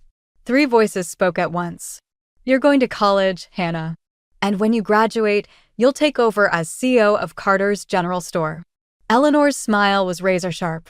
Your father and mother will work under you, at reduced salaries, until they've repaid every penny they've stolen. Unless, of course, they'd prefer I involve the authorities. My parents' faces showed everything: rage, fear, defeat. But I felt nothing. No triumph, no satisfaction. Just a hollow space where family should have been. "I'll see you at work tomorrow," I said, gathering my things. "Early shift, right? Don't worry, I'll do the inventory. I'm good at finding things people try to hide." I left them there with their spilled wine and shattered illusions. Tomorrow would bring consequences, but tonight I had won. And it felt nothing like victory. The smell of fresh coffee and warm pastries wrapped around me like a shield as I tied my apron behind the counter at Megan's cafe. 3 weeks of secret morning shifts had taught me more about business than years at my family store. Here, my opinions mattered. My ideas were heard. And most importantly, I got paid. "You're getting good at those lattes," Megan said, watching me create a perfect leaf pattern in the foam. "Much better than serving hardware and paint samples, right?" I froze, nearly spilling the drink. "How did you?" "Small town, Hannah. Your family store is practically an institution." She smiled, but her eyes were serious. "Don't worry, your secret's safe with me. Though I'm curious why you're hiding this from them." The bell above the door chimed before I could answer. My blood turned to ice as Connor walked in, his soccer team in tow. Our eyes met. His widened in recognition, then narrowed with calculation. In that moment, my 15-year-old brother looked exactly like our father. "Well," he drawled, approaching the counter. "This is interesting. What can I get you?" I kept my voice professional, praying he'd play along. "Does Dad know his perfect daughter is moonlighting at a coffee shop?" His teammates snickered. I felt Megan tense beside me. "Connor, relax," he cut me off, pulling out his phone. "I'm not going to tell him. Yet. But I might need some favors." My hands clenched around the counter. "That's called blackmail. That's called family." He mimicked our father's tone perfectly. "Speaking of which, Dad's looking for last month's inventory records. The ones you're supposedly updating. The ones that proved their theft. I'd hidden them in Eleanor's office, but if my father was looking for them..." "I have to go," I told Megan, already untying my apron. "Family emergency." "Family emergency or family prison?" Connor called after me. "Better hurry, sis. Dad's in quite a mood today." I ran the 6 blocks to the store, my heart hammering against my ribs. Through the front windows, I could see my father in Eleanor's office, rifling through her desk. The bell betrayed my entrance. He looked up, his face darkening when he saw me. "Where are they?" He descended the stairs 2 at a time. "The inventory records." "Where did you hide them?" "I don't know what you're talking about." But my voice shook, giving me away.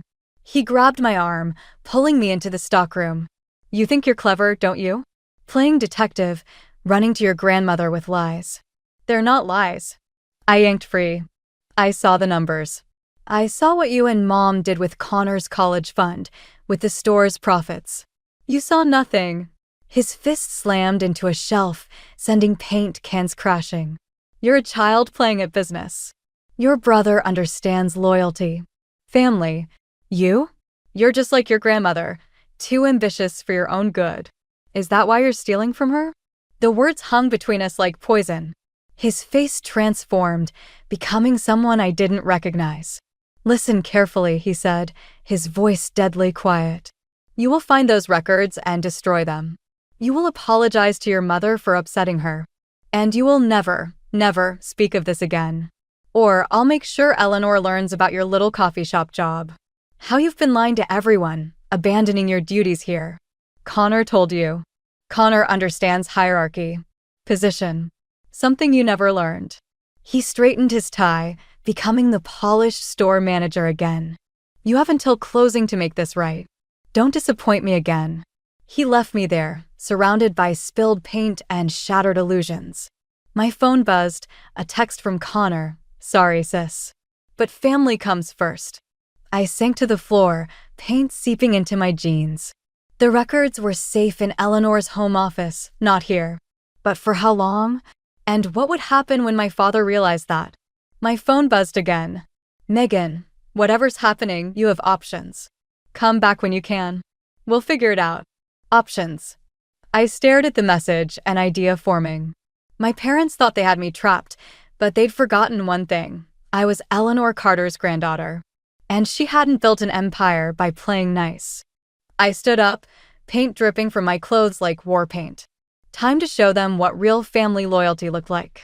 The cafe's morning rush kept me too busy to think, which was exactly what I needed. 2 weeks had passed since Connor's betrayal, and I'd managed to stay one step ahead of my father's search for the evidence. But my time was running out. "Your grandmother's here again," Megan whispered as she passed behind me. Third time this week. Eleanor sat in her usual corner booth, pretending to read the newspaper while watching me work. She hadn't mentioned my secret job, but her presence spoke volumes. I brought her usual Earl Grey, setting it down carefully. Is this a coincidence or an intervention? Can't a grandmother enjoy quality tea? She folded her paper, fixing me with that penetrating stare. Though I must say, your latte art is impressive.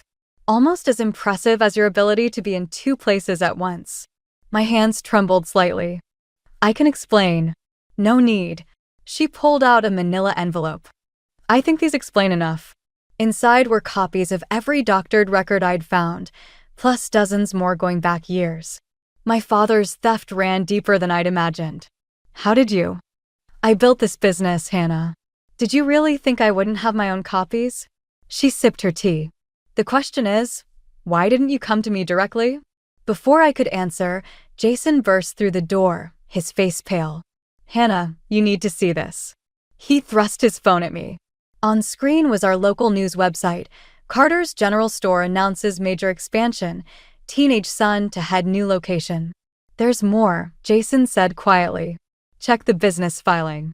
I scrolled down, my vision blurring as I read. My father had created a new corporation, transferring store assets into Connor's name. He was systematically draining the original business, Eleanor's business, into a new entity she couldn't touch. Well, Eleanor's voice cut through my shock. It seems your father's gotten creative with his theft. I have to stop this. I started untying my apron, but Eleanor's hand caught mine. No, you need to think strategically. Richard's making his move because he's desperate. He knows we have evidence of his earlier fraud. This is his attempt to secure Connor's future before it all falls apart. At your expense, I said. And mine.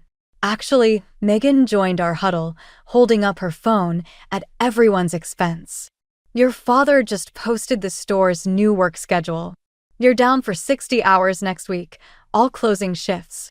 Unpaid, I assume. He's trying to force me out, I realized. Make it impossible for me to keep working here. Or study for finals, Jason added. Or graduate. Eleanor's face hardened. He's not just stealing money anymore. He's stealing your future. What do I do? The words came out smaller than I intended. You fight, Megan said firmly. Starting with this. She handed me an envelope. I was saving it for the right moment. Inside was a job offer, assistant manager position at the cafe, full-time, with benefits and tuition assistance for business classes at the local college. I can't accept this, I whispered. The store will survive without you, Eleanor cut in. The question is, will you survive with it? My phone buzzed, a text from Connor. Dad's looking for you. He knows about the cafe. Better come home now or things get worse. Things are already worse, I said, showing them the message. They have been for a long time.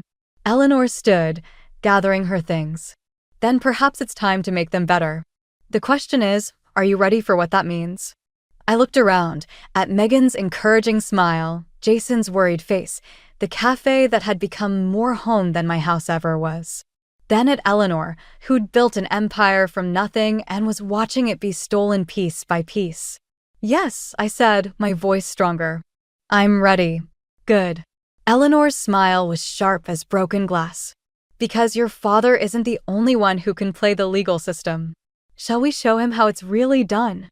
I took off my apron for the last time, folding it carefully. The war for Carter's General Store was about to begin, and this time I was choosing my side. The graduation gown felt like armor as I stood in front of my bedroom mirror. Downstairs, I could hear my parents hosting their annual graduation party, not for me, but for the family's social circle.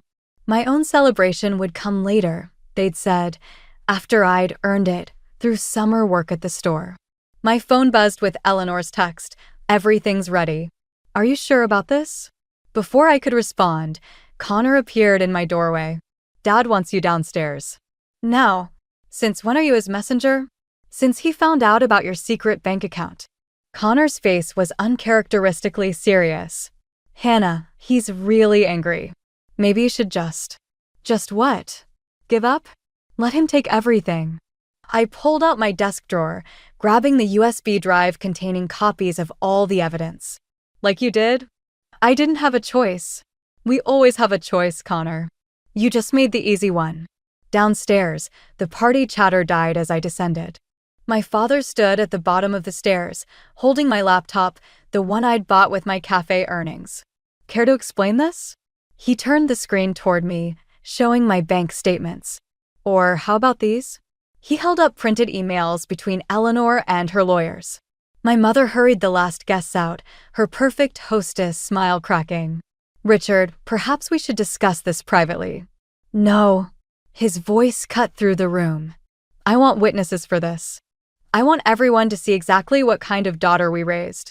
I reached the bottom step, acutely aware of Connor watching from above, of Jason hovering near the front door, ready with his car if I needed escape. You want witnesses? I kept my voice steady. Fine. Let's talk about the Wilson account. The Peterson orders. The new corporation you created in Connor's name. The color drained from his face. You ungrateful. Or maybe we should discuss this. I pulled out my phone, playing the recording I'd made last week, his voice clearly discussing how to hide assets from Eleanor's auditors. My mother lunged for the phone, but I stepped back. Don't bother. It's already backed up. Everything is. You're bluffing, my father said, but uncertainty crept into his voice. Am I? Check your email. Eleanor's lawyers should have sent the preliminary audit findings by now. He grabbed his phone, scrolling frantically. With each swipe, his face grew darker. You're done here, he finally said, his voice deadly quiet. Pack your things. You have 30 minutes. Richard. My mother's perfect mask cracked completely. You can't. She's been working with Mother behind our backs, Linda. Planning to destroy everything we've built. Everything you stole, you mean. The words felt like fire leaving my mouth. Everything you took from Eleanor, from the store, from me. From you. He laughed, harsh and hollow.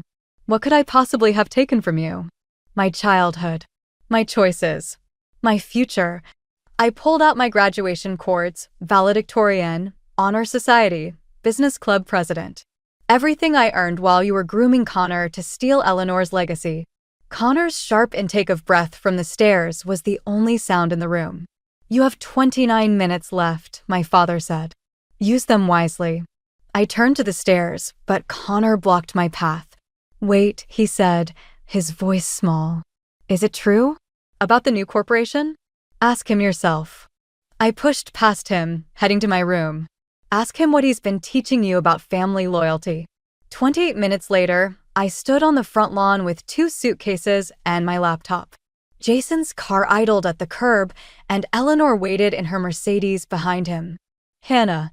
Connor's voice made me turn. He stood in the doorway, holding something. You forgot this. He tossed me the USB drive I'd left on my desk, the one containing all the evidence. I didn't forget it, I said. I left it for you. Time to make your choice, little brother. I got into Eleanor's car without looking back. In the rearview mirror, I watched Connor stare at the drive in his hand, our father's shadow falling across him from inside. Sometimes burning bridges lights the way forward. I just hoped Connor would see the light before it was too late. Eleanor's study felt like a war room, with paper spread across her antique desk and lawyers' business cards scattered like ammunition. 3 days after being thrown out, I sat across from her, watching as she reviewed the final audit results. $500,000. She set down the report, her hands trembling slightly. My own son stole $500,000. A knock at the door made us both jump. Connor stood there, pale and determined. I found something else. He placed a laptop on the desk, our father's personal computer. The password was my birthday. His laugh was hollow. Guess he never thought I'd use it against him. Eleanor opened a folder labeled New Ventures. Her sharp intake of breath drew me closer. "He's selling the store," I whispered, scanning the documents. "He's already found a buyer." "Not just selling it," Connor's voice cracked. "Liquidating it. Everything Grandma built, he's breaking it apart for quick cash. The papers are ready to sign tomorrow." My phone buzzed. A text from Jason. "Your parents just went into the store. They're clearing out the safe." Now, Eleanor stood, suddenly every inch the business titan who'd built an empire. "We move now." 20 minutes later, we pulled into the store's parking lot. My parents' car sat alone under the security light, casting long shadows. "Remember," Eleanor said, "let me do the talking." "Hannah, you." The store's front window exploded outward, showering glass across the pavement. Through the broken window, I saw flames licking up the wooden shelves. "No!" Eleanor's scream pierced the night as we ran toward the building. Inside, smoke filled the air, and through it, I saw my father feeding files into the fire, my mother frantically emptying the safe. "Stop." My voice was lost in the crackling flames. "You're destroying everything." It was already destroyed. My father turned, his face illuminated by the fire. "The moment you chose her over family. This is my family's legacy." Eleanor stepped forward, but the flames blocked her path. "Everything I built." "You built nothing." He threw another stack of papers into the fire. "I kept this business running while you played mentor to her. I made the hard choices. I deserved." "You deserved prison." Connor's voice cut through the smoke. He held up his phone, recording everything. "And now you'll get it." Sirens wailed in the distance. My mother grabbed her purse, stumbling toward the back door. "Richard, we have to go." "It's over, Dad," I said, watching our family's history burn. "Just stop." For a moment, something flickered in his eyes, regret, maybe, or recognition. Then he smiled, cold and final. "You want to run this business so badly? Try rebuilding it from ashes." He threw the last files into the flames and ran, leaving us to watch everything burn. The firefighters arrived minutes later, but it was too late. The store, Eleanor's legacy, my inheritance, our family's foundation, was gone. Hours later, we sat in Eleanor's kitchen, covered in soot and defeat. My parents had vanished, taking whatever money they'd managed to grab. The police were looking, but we all knew they were long gone. "The insurance won't cover it," Eleanor said quietly. "Richard canceled the policy last month." Connor stared at his phone, still displaying the video of our father's confession. "At least we can prove it was arson." "And then what?" I looked at my hands, black with ash. "The store is gone. The inventory, the records, everything." "Not everything." Eleanor pulled out a singed folder, the store's original business plan, written in her own hand decades ago. "We still have this. And we have something your father never understood." "What's that?" "Each other." She spread the burned papers on the table. "The question is, are you ready to rebuild? Not for revenge anymore, but for ourselves." I touched the charred edge of her business plan, feeling the weight of legacy and loss. The store had been my prison, then my battleground. Now it was ashes. But maybe, just maybe, ashes were the perfect foundation for something new. "Where do we start?" Eleanor smiled, and for the first time that night, hope flickered stronger than the flames had. "We start with the truth. All of it. Together." The police found my parents in a motel 3 states away.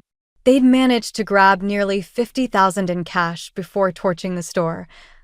But their escape plan ended at a casino where my father lost most of it in a desperate bid to win enough for a fresh start. Now, 2 weeks later, I stood in the courthouse hallway, watching them being led in for arraignment. Connor's video evidence and Eleanor's financial records had built an airtight case. "Ready?" Eleanor squeezed my hand. Connor stood on my other side, his usual cockiness replaced by something harder, more determined. My father's eyes locked onto us as they passed. "Still playing happy family?" His smile was razor-sharp. "Wait until you see what rebuilding that store really costs." "Richard." My mother's mascara was perfect, even in handcuffs. Don't what?" "Tell them about the second set of books? The ones Eleanor's father kept." He laughed as the bailiff pulled him along. Ask her where the store's startup money really came from. Eleanor's hand tightened on mine. Connor stepped forward, but I held him back. He's lying, Eleanor said, but her voice shook. He's trying to. To what? I turned to face her. What's he talking about? Before she could answer, the prosecutor approached. They're offering a deal. Full restitution, minimal jail time, if they reveal everything about the store's financial history. All of it. Going back to the beginning. Eleanor's face went ash-white. No. Grandma? Connor's voice cracked. What are you telling us?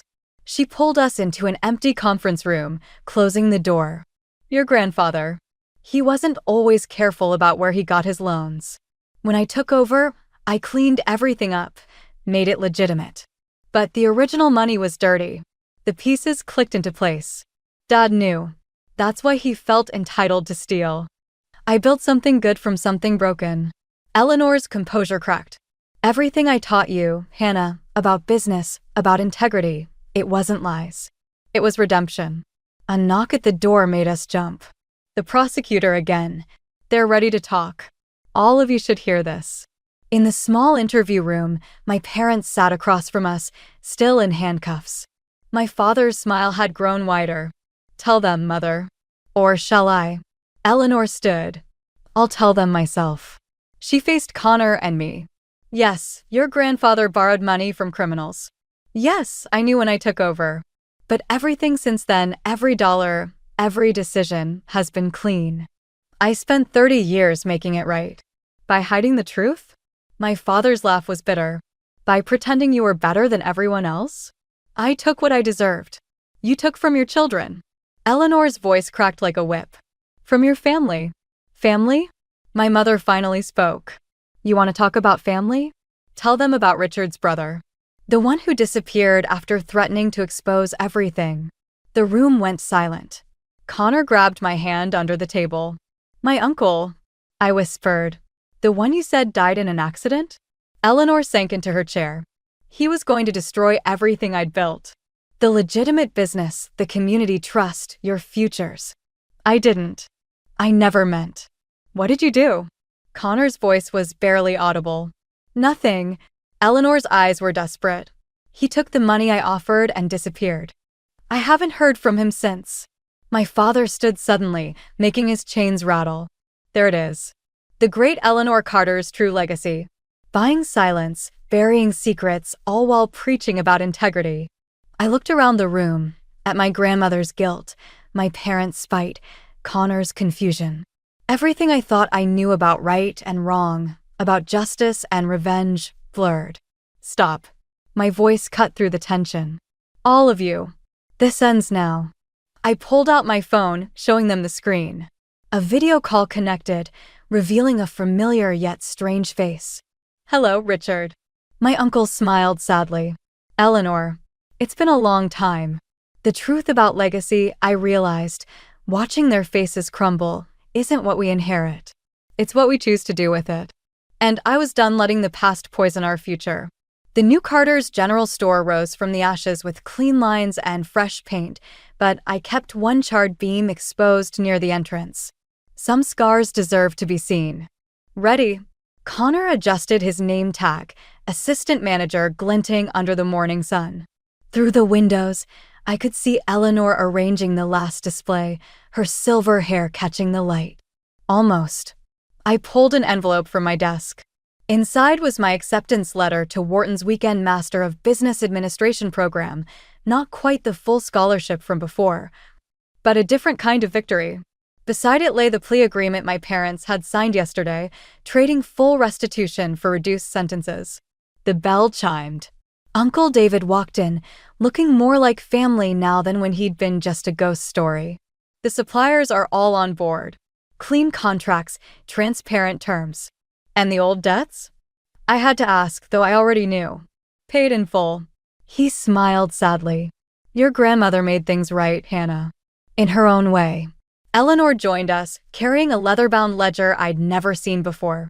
I found this in the safe deposit box. My father's original business plan. She traced the worn cover. Along with this.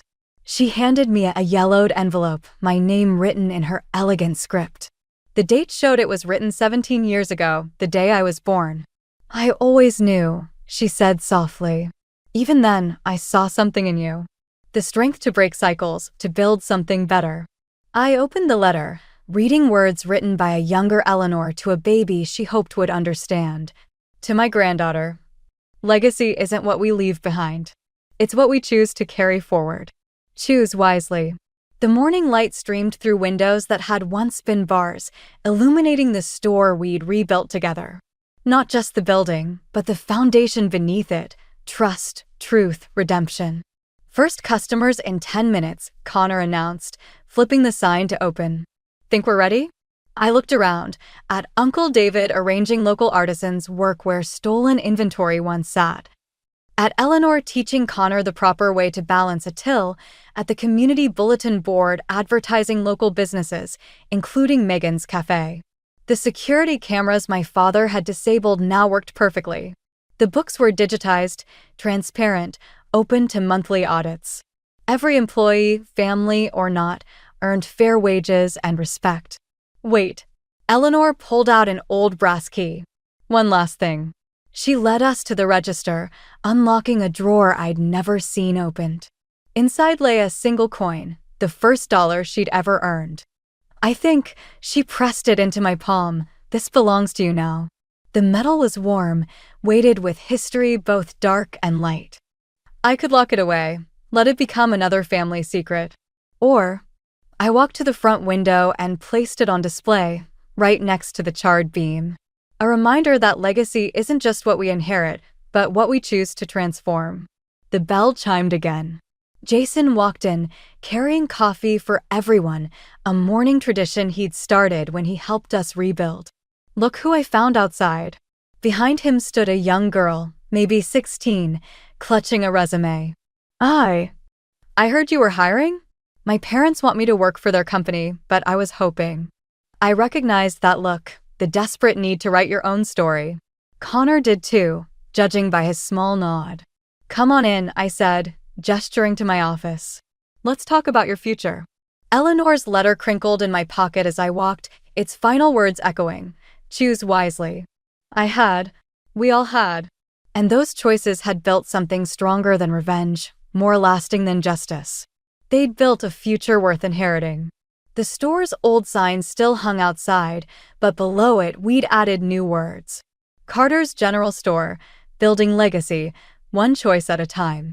It wasn't perfect. But then again, the best stories never are.